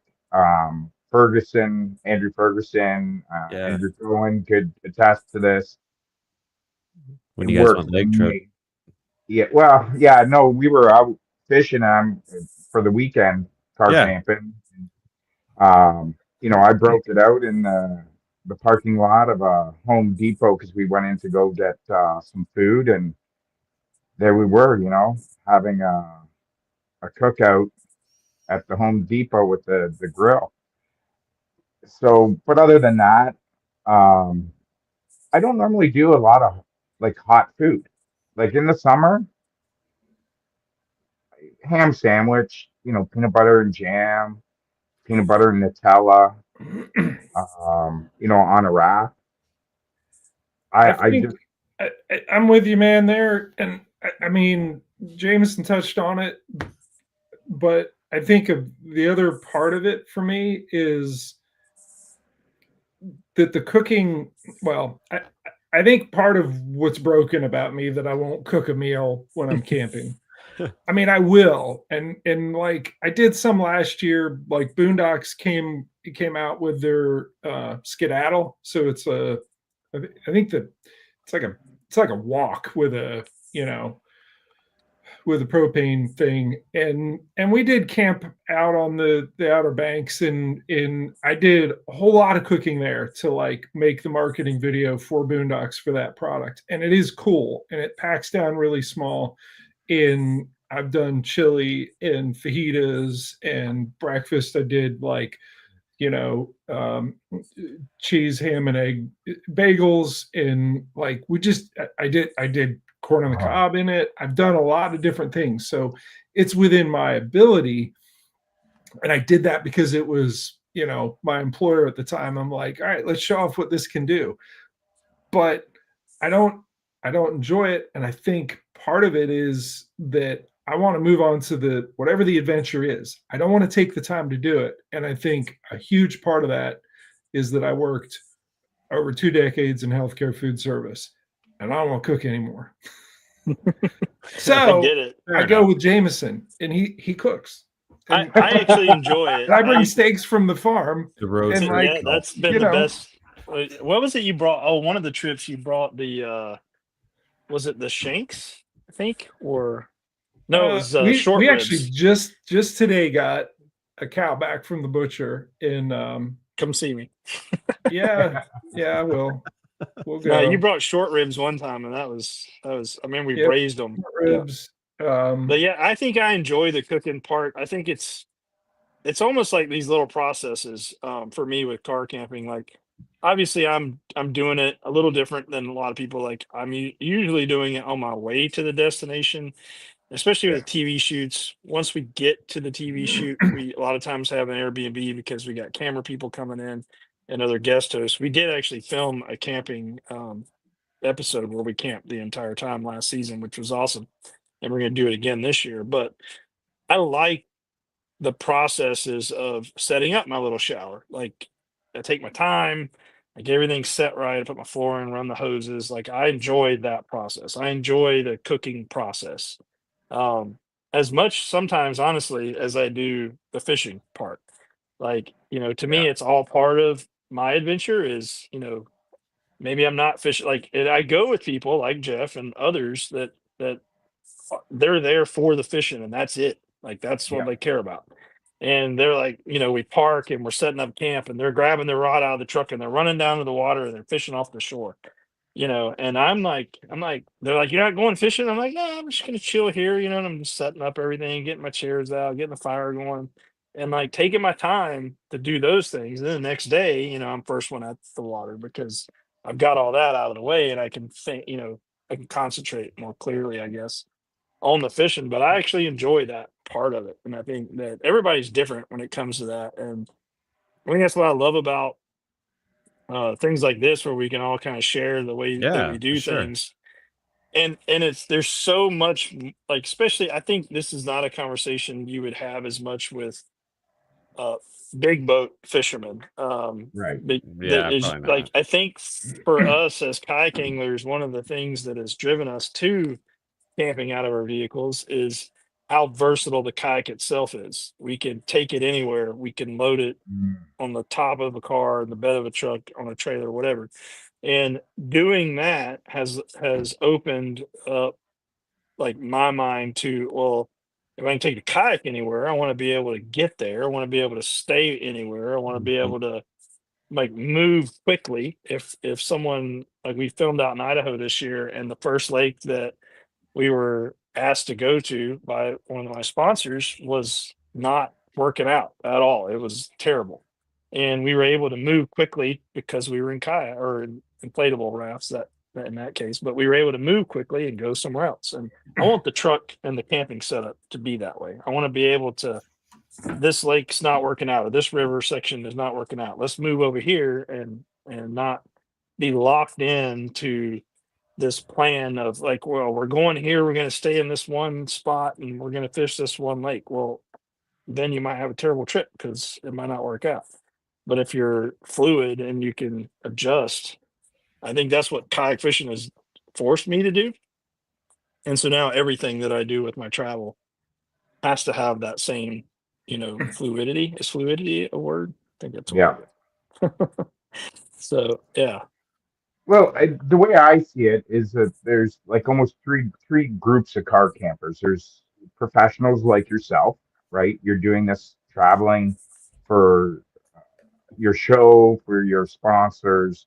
Then you've got your competitive. Well, and Jeff, I'm going to put you in that group too because I know you've been doing this with Boondocks Torpedo and for years. I mean, you're one of the godfathers here. So, but then you've got just your I feel like I need a hardcore. quote, to acknowledge the Godfather. Godfather thing. Well, no, won't you go. know what? I remember somebody, a long story, but anyway, somebody was talking about Chad Uber. I'm like, dude, you got to check around just as long. He has been, so anyways, so that's why I kind of say you're kind of the Godfather too. But then you got your hardcore recreational angler like me. I don't do tournaments, but I'm going to also say tournament guys do it out of necessity. You know, it gets expensive. I'll be honest, it gets expensive. You're traveling 4 or 5 hours, that's gas money. Then if you're looking for an Airbnb, a motel for a night or two, I mean, your weekend can go from $5 to $1,000. And I think a lot of guys, you know, tournament guys went, hey, I got to look at an alternative here because this is getting really expensive and Yeah. the checks aren't coming in. And with me, same thing is, well, you know, for years we had a cottage up north and we don't have it anymore. So for me, it was a necessity rather than get up at 1 a.m, drive 4 hours to a lake, fish. Why not go the night before, set up, relax, you know, get a good night's sleep and hit the water. So, and I think that's what's dictated how we've all set up our system. Yeah, for sure. I definitely, like, for me, because when I first started, it was, how can I make it out to these kayak meetups, meet other anglers, but then at the same time, like, not break the bank doing it? Because let's say it's $50 entry fee. Oh, 3 hours of driving. Ooh, and then 3 hours driving back. And we'll add the gas on top. Oh, your meals. And then it was, oh, well, we'll just we'll bunch of us. We'll split an Airbnb, or we'll split on a hotel or a motel if there is one in the area. That's the other problem. Now, if you can't get somewhere close to where you need to be, well, that's more gas, more dollars being It's out time there. that you're driving from wherever you have to be to where you want to be at the beginning and end of the day. That's the biggest thing. Yeah. And that was just financial cost, but like the cost of time. It costs you time to, and I was talking with a bunch of guys that were at one of the tournaments. I can't even remember. It was somewhere, I think it might have been up at Champlain, that there were a bunch of guys that like thought they had a good Airbnb, but then they got there and they were like, no, we will walk out of here with like bed bugs or something. Like, just no. And they had to basically go to a different Airbnb, but it ended up being that it was like, yeah, they had to move because everyone already had theirs. The one they had chose was inadequate, like not going to work. And they ended up going another, and it was like an hour and 15 minutes further away because everything else was used up, and it crushed their tournament experience because it was like, yeah, there's 2.5 hours out of every day that you're not sleeping. It just costs you 2.5 hours of sleep every day, right? Yeah, exactly. It's not worth it, you know. But I see this all the time in guys that go to a tournament and they leave their 9 to 5 on a Friday. Lines in is at 6:30 on Saturday. They drive, 9.5 hours or more to get to that location.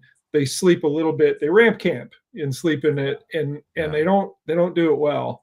In last year, working for Boondocks, and hey, just go to the Boondocks website. They've done a lot of this sort of, like, they are part of our kayak fishing community, right? They're one of ours, and definitely, look at what they have. I mentioned the skedaddle. Jameson, you mentioned the water. What is it called? The rain cloud, The rain the cloud, water I think it tube. is, yeah. I have their gear boxes on the side. Like, they got a bunch of overlanding stuff, but one of the things that we're working on with my new employer, Snake River Manufacturing, that we have sort of storyboarded and on the development list is, hey, let's have the trailer where kayak is here, sleeping cabin, enclosed sleeping cabin is here. And to have that sort of trailer where you've got everything that you need right there, that's it's nothing that's coming out in the next year, but we're looking at that because it is such a problem, or it is such a thing that, like, people are not doing well. And I see them, like, and I've filmed guys when I was working with Torquedo and otherwise, that, like, yeah, you're kicking yourself because you just did a 2-day tournament and your day one was just total garbage, and day two you climbed, but you didn't end up in the money. You would have if you got sleep Friday night into Saturday morning. And Yeah. I don't know. We gotta do better. And then I think you start I think your all next of us week in this off. group are doing it different stages of better, but we gotta have better products that are really geared towards doing this as kayak anglers. Yeah, I think the same thing. Like, it doesn't matter if you're a tournament guy or a rec guy. If you're tired, you're not enjoying it. Like, Exactly. We all want to do well. We're out looking for the next PB. And if you're tired and you're just dragging ass, you might as well just go in. You're just really, honestly, you're wasting your time. It affects how you perform out there, whether or not you're performing for a tournament or you're performing. You go out there. You've spent all this time getting your gear and everything out there, and your whole idea is to go and fish and this and that. Next thing you know, you can't focus. Why? Because you haven't slept well. Yeah. And whether it's affecting your performance in a tournament or just on your own time out there for your own personal PBs, 100%. And I think too, like, one of the reasons I got into it was so that, kind of in that same boat like Jeff, that I could go and I could just focus on fishing. I'd have everything prepared before I leave, like, I get to the spot. I know I planned out my route. I know what I have to do. And then I'm there. I can just focus on what I need to do. And having that, something that you can easily do, never thought, like, and don't get me wrong, I spent a lot of time on the road with bands and toured all over the United States and Canada, and I've slept in vans, tour bus, whatnot. But I will tell you this though, it's kind of neat coming back to this, because even my uncle, who lives in Rockland, Saskatchewan, his name is Ash, he car camps when he drives all over to go to these music seminars for country music and whatnot. And that's what he does. And he's even told me, he's like, yeah, I think he was sleeping in, it was Oklahoma, I think it was. And he was like, it was so hot there. He's like, I wish I would have had, and it was just sharing the story of it. And it's kind of interesting because, like, Jay and I constantly have these conversations about car camping and how we can better it for ourselves all the time. And then, Jeff, like yourself, where you're going out there and you're putting the content out there, and you're showing people, not just how adequate it is to do this, but like how you can do this. And here's some really neat products that, might just make it better for you. And Jameson, you've obviously taken it to a level that, truck camping is, and you're not just, and it's not just you doing it, like you're also showing that you can do this as a family too, right? So yeah, I like I said, like, when I dove into this, like, there's a lot of reasons why, and what one, time is the number one. You can definitely save money, like I'm sure Ryan Parker can test to that, and I'm sure any tournament angler is probably looking to save a buck here and there, because everything's just getting more and more expensive. So yeah, I don't mean to interject, but this is what's good about having guys like Jameson and Jeff on here that have used products, probably used more products than you and I combined. Oh, 100%, Jay. But at least they know and they can recommend good quality product, because we've all done it. You know, do it yourself stuff to get through is one thing, but to have a quality product that lasts season after season where you're not replacing it, because the minute you have to replace it, you've just wasted money. So that's in time, you know, that's usually right when you're about to go on a trip. Yeah, and And that's you're why like, where's that thing at that I bought? And you find it and it doesn't work. And, you know, it's like, and that's well, why I need it right got now. solar panels, right? I'm Yeah. going to ask you, because you've been doing this long enough that you can say, like, I'm sure you would have said you can make do with the cheap ones, but you're like, nah, don't bother. Same with Jeff. I mean, he's roaming all over the States. So what works for you? And he's going to tell you, you listen.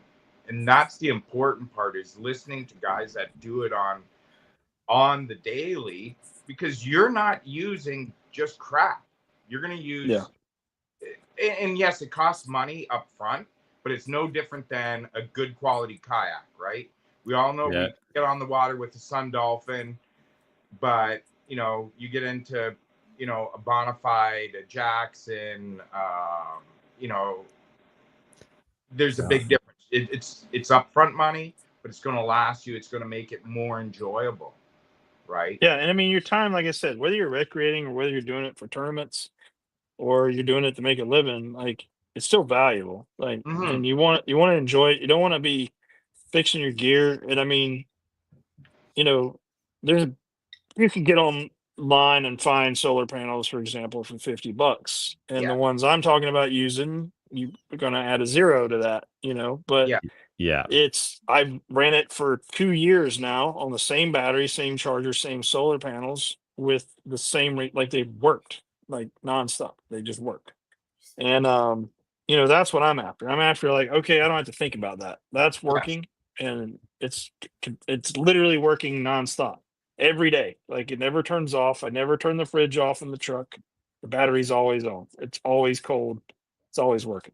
Yeah. And, you know, that's what I'm after. And, you know, the little things like coming, like you're talking about one to add a fridge, you know, my buddy just picked up one off of Amazon that was dirt cheap, but I'm like, man, now he's like trying to build out his solar generator setup in his truck. And I'm like, the problem you have is your fridge consumes a whole lot more power than my fridge. Yeah. And because it's just like Orion coolers, that they need to be insulated properly and they need to have like certain things.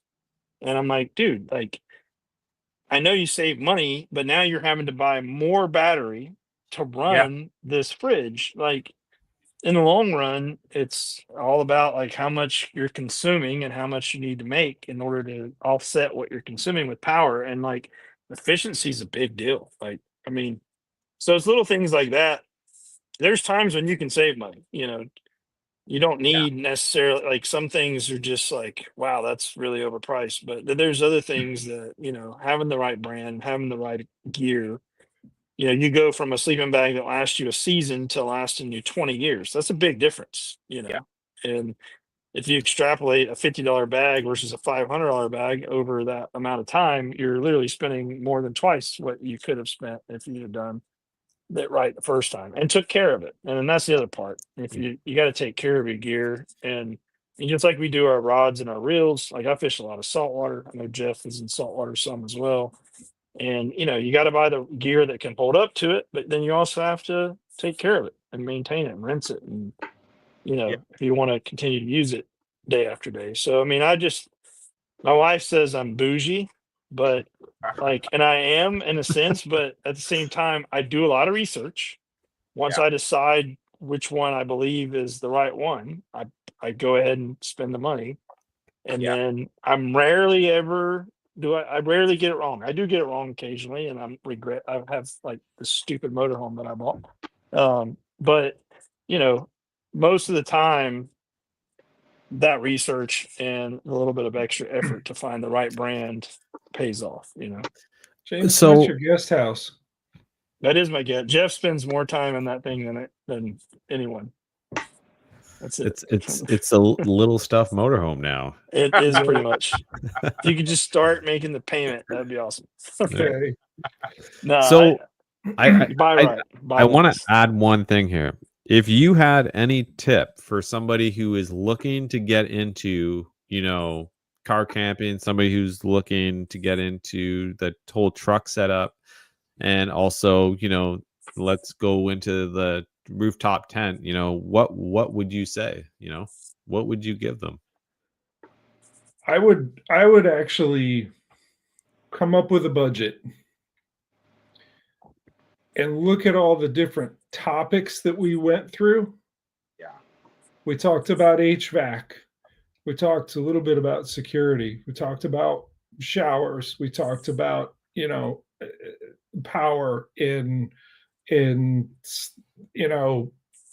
sleeping pads. And we talked a lot about a lot of different things. Do what Jameson has done and research it to death. And like start an actual list of like, okay, I need a good sleeping bag. Or maybe, Jay, what was it you're using when you talked about the taco? Down to bay. Yeah. Look at that. But say, okay, my budget for this is this much, or my total budget for doing this is this much. And maybe I'm not going to do it all at once. And I certainly haven't. I mean, it took a while before I got the rooftop tent and some of the other pieces. And I'm still missing pieces. I'm still doing what Ryan does and carrying the 5-gallon bucket with the bags and the kitty litter. But, if you go down through all of those and just map out what are your needs, and what is the budget, and go research it, and hopefully you can do the buy once cry once deal with that, and not spend something, buy 3 different versions because, hey, Yeah. And prioritize when you're doing that, prioritize what you need, your needs are. I mean, to me, a comfortable night's sleep is number one, because you can find food, you can find a place to go to the bathroom. It might not be the best place to go to the bathroom, it might not be the best food, but you can typically find food out and you can find a place to go to the bathroom. But a good night's sleep to me is number one. So like I actually added one of your- the pads to I went to Target and just spent like $80 on the extra top pad for just like a regular, I don't know whether it's a double or whatever it is, and cut it out and put it in on top of the one that's in the James Brood rooftop tent, because it was passable, but I was like, I need more. And then I bought 3 pillows, and that's more insulation. I know it sounds like, do you really use 3? Well, if you box yourself in, yes, you stay warmer. So yeah, I agree. Jeff, how last year, last year and this year being on the road, how many nights have you slept in that rooftop tent? Just off the top of your head. In Caldwell, Idaho alone,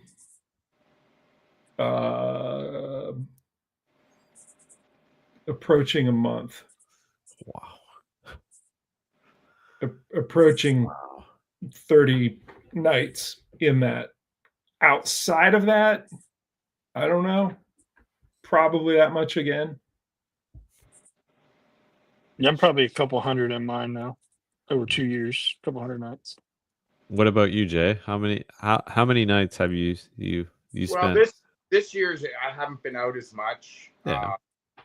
But generally, I'm looking at about 45 days on average, like from May till the end of November. And getting back to what Jameson was saying about prioritizing is, if you're looking for a rooftop or to start camping, and I think one of the most important is, if you're looking at a rooftop, is shelter. So if if you need to spend more on that, and you don't plan on sleeping in, below 30 degrees or 10 degrees Celsius, then don't go out and spend $500 on a sleeping bag. Put that extra money towards your shelter, because that's the most important. That's going to keep you dry, safe, and whatever. And then, like Jeff or me, get a quality sleep pad and put that extra money there, because you can always use blankets. It's not going to get hot. You don't need a quality sleeping bag in the summer. You know what I'm saying? Put it in elsewhere. Like, really prioritize on what you need. To me, and that's mine was sleep. I want to make sure I get a good night's sleep. Yeah. So I wake up, I'm raring. I'm not even eating. I'm just hitting the water. Got my thermos. I'm going.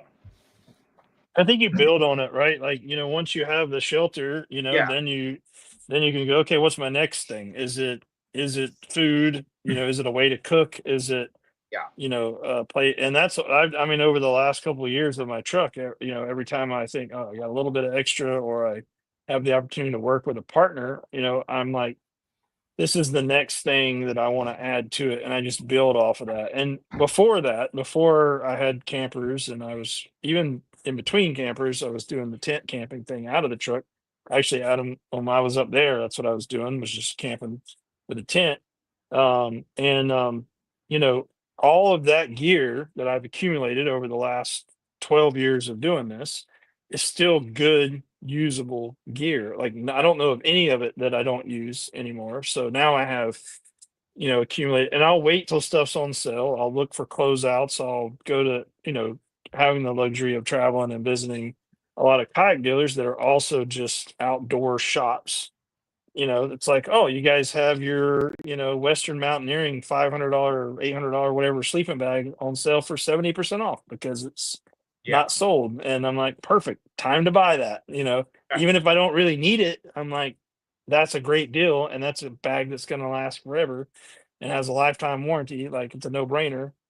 And so then I just accumulate that stuff that can go with me no matter what platform, what vehicle, There you go. like, I mean, I'm always gonna, even though I camp out of my truck now, like my kids now are starting to also want to tent camp outside of that. And sometimes I can't get the truck to where we're camping. So I have the good tents, now. And, you just accumulate that gear. And if you buy it right, when you need it, you got it. If you take care of it and keep the mice away from it, that's been a challenge. But yeah, I mean, prioritize. And then as you buy it with the thought of, I want this to outlast my vehicle. I want this to outlast my hobby of kayak fishing.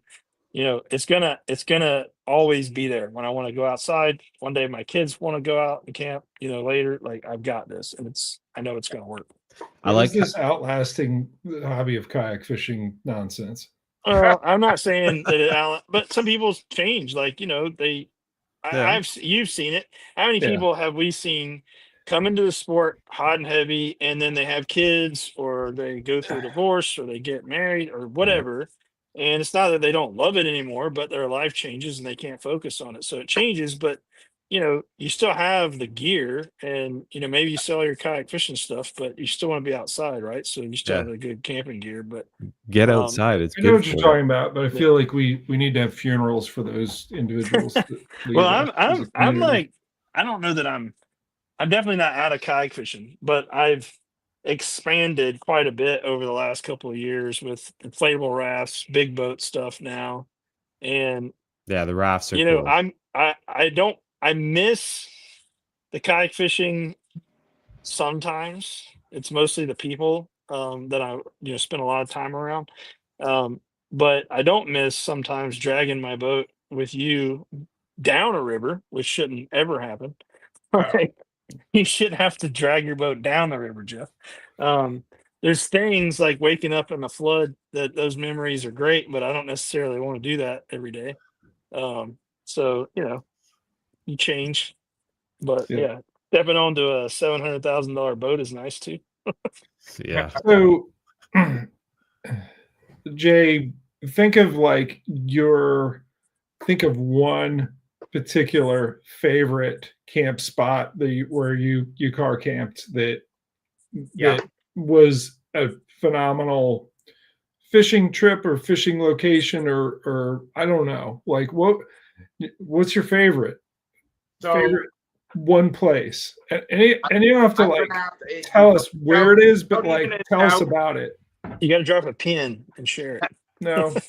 No. You know what? I want to say the name, but my buddy Jeff would probably kill me. Yeah, let's not piss off a guy named Jeff. Just describe it. Just describe it.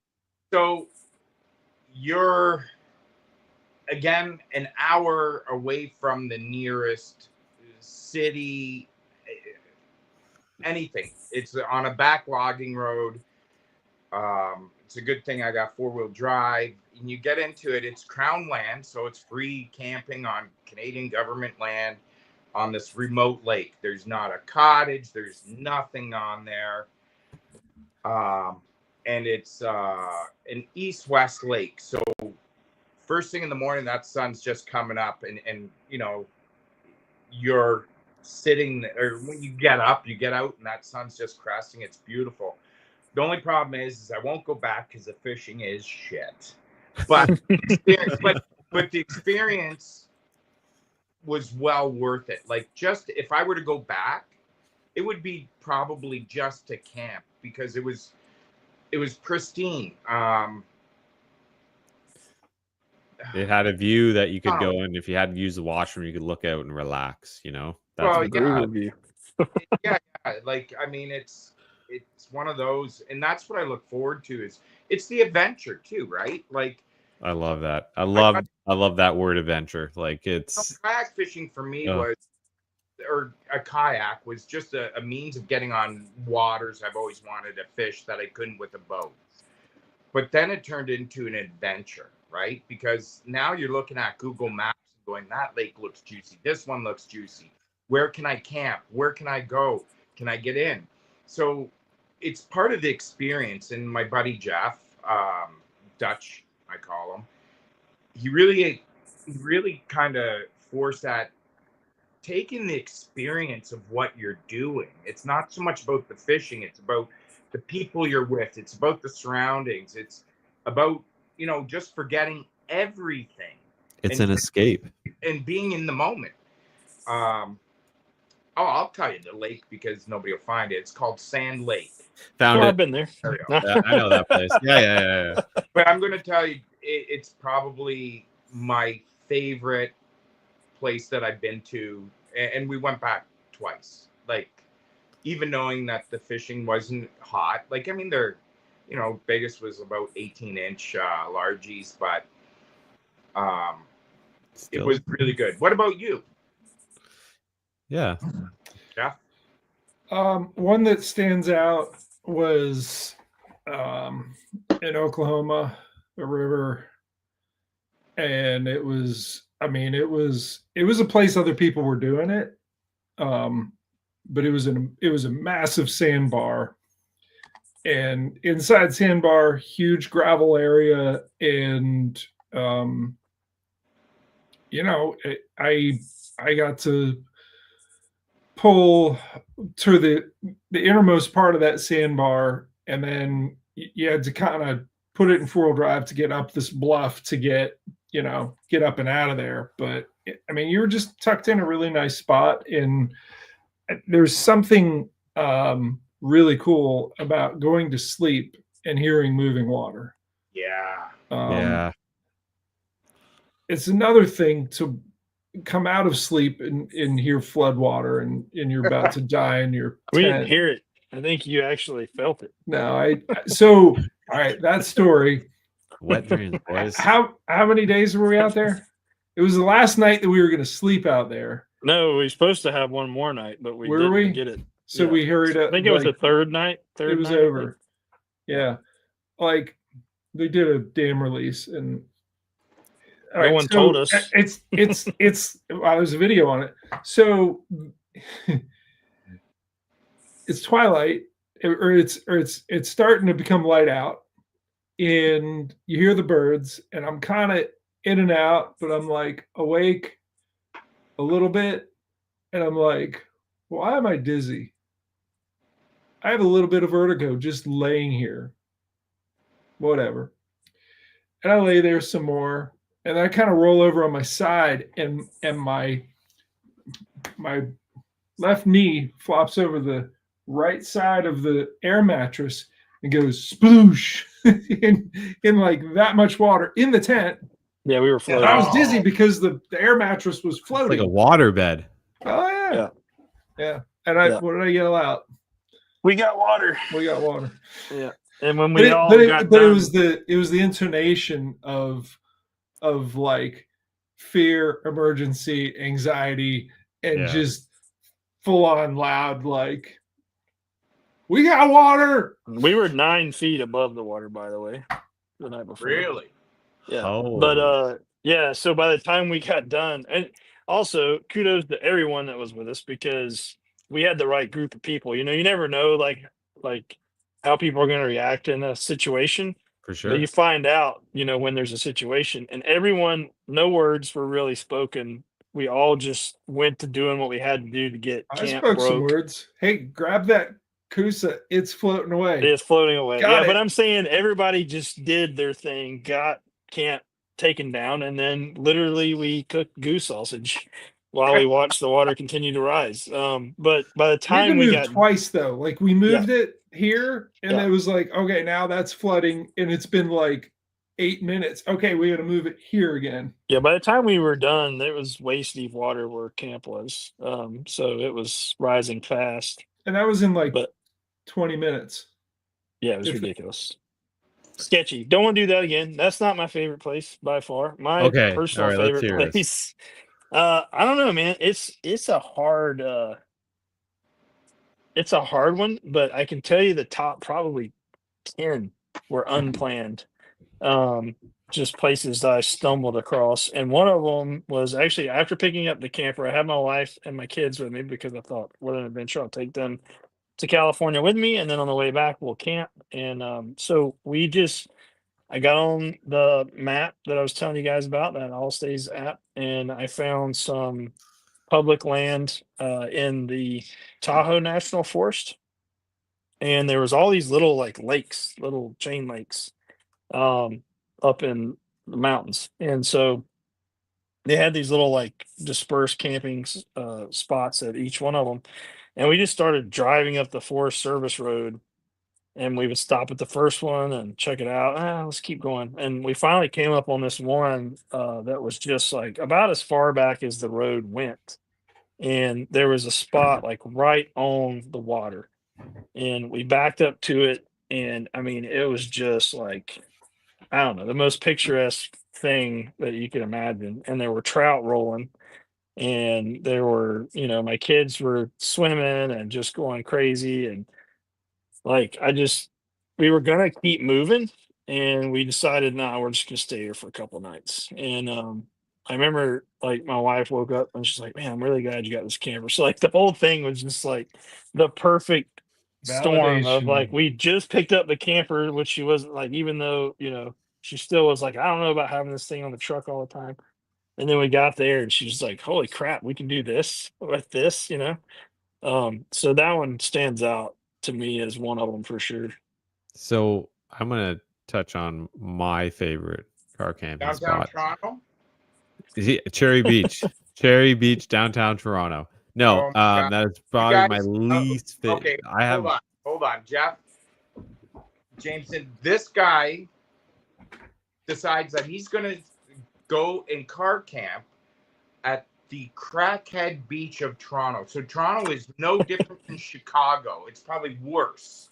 And I mean, there's people, you know, shooting up next door. There's a rave going on out on the beach. Bonfires everywhere. Did you blend in? Did you do anything to like tweak her out yourself to like? He borrowed blend your in sweater, ads, you know? Jeff, and then he just walked out there. Like nobody car camps in Toronto except for Adam. Adam goes, why don't you meet me? I'm like, I'll meet you in the morning.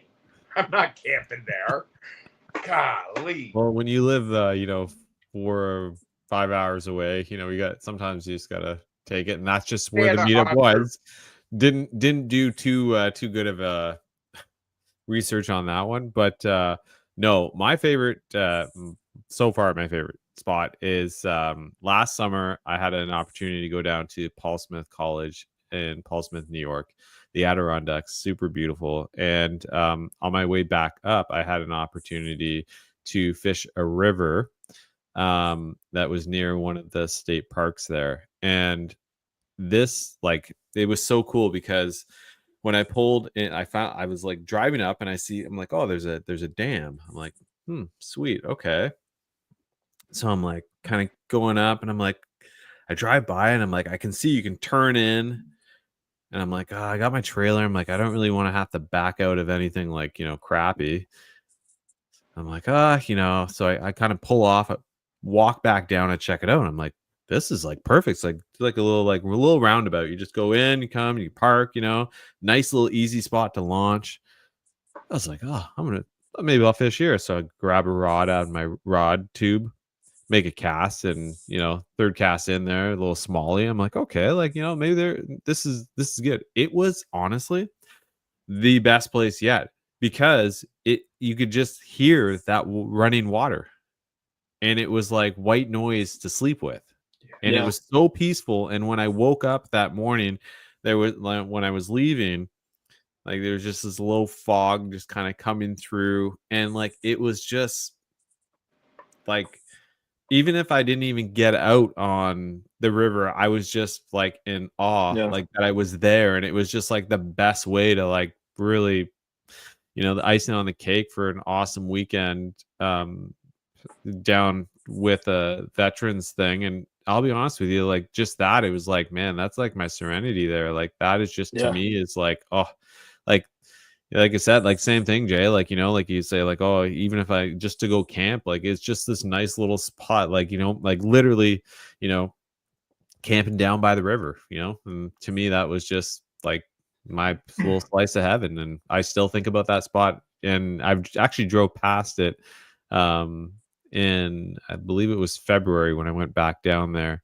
And it was still like very cool to see, like in the wintertime with all the snow and that river just kind of moving along. But yeah, I definitely want to get back to that spot because it's just, and it was like it was meant to be. Like, oh, you got the trailer, because I don't always take my trailer. Sometimes I use the rack on the roof, and this time I had my trailer and I was like, oh, I really don't want to have to sneak it in and out. Anybody drives a trailer, you kind of think of that, like, am I able to get it out? But yeah, so no, that was for me.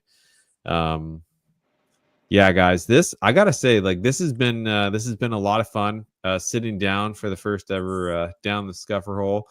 There'll be more segments like this where we just kind of talk into a topic of, this one being car camping.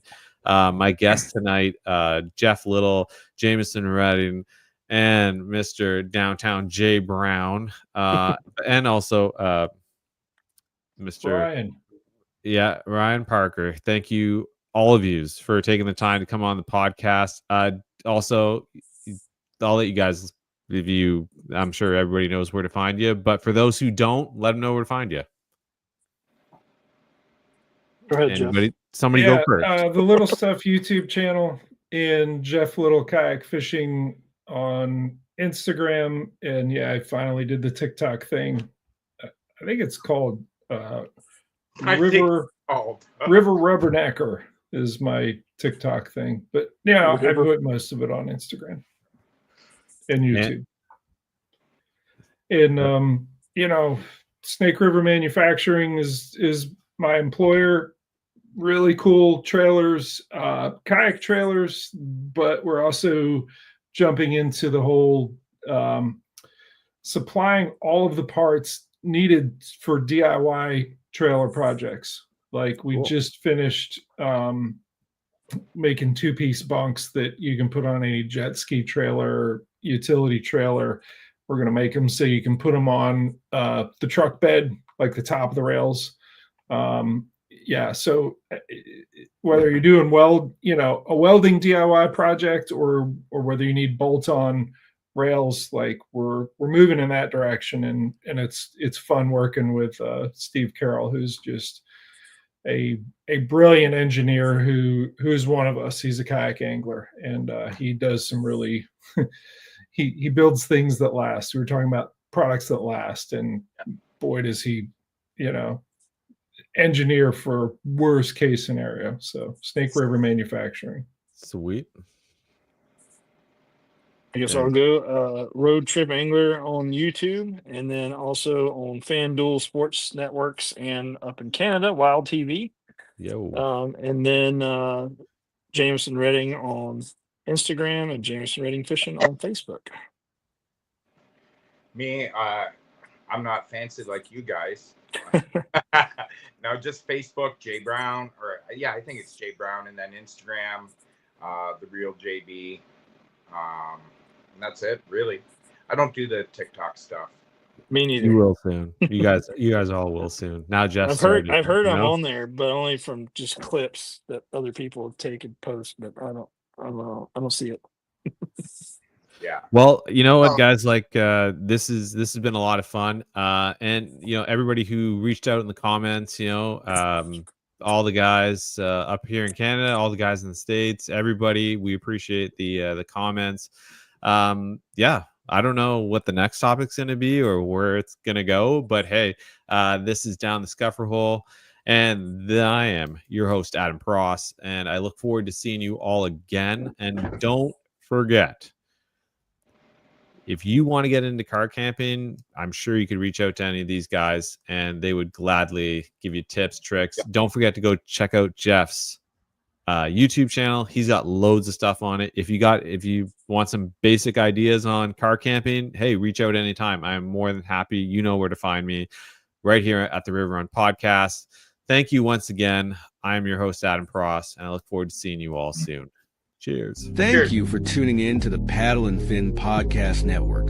We hope you enjoyed the show. Don't forget, for future shows, like, follow, share, and hit that subscribe button. Make sure you check out our individual channels and accounts too. Want to be a guest on one of our shows and talk of adventures, gear, or products? Contact us. Thank you for watching The Noob Show with Matt Gibson, Chasing the Tide with Dustin Nichols, The Rusty Hook with John Rapp, The River Run with Adam Fraser Pross, May Contain Fishing with Daniel Woodcock, Chasing the 20s with Carlisle Esterly and Sean Lavery, Friday Night Bites with Brian Schiller. Thanks for tuning into the Paddle and Fin Network. Subscribe and always wear your PFD.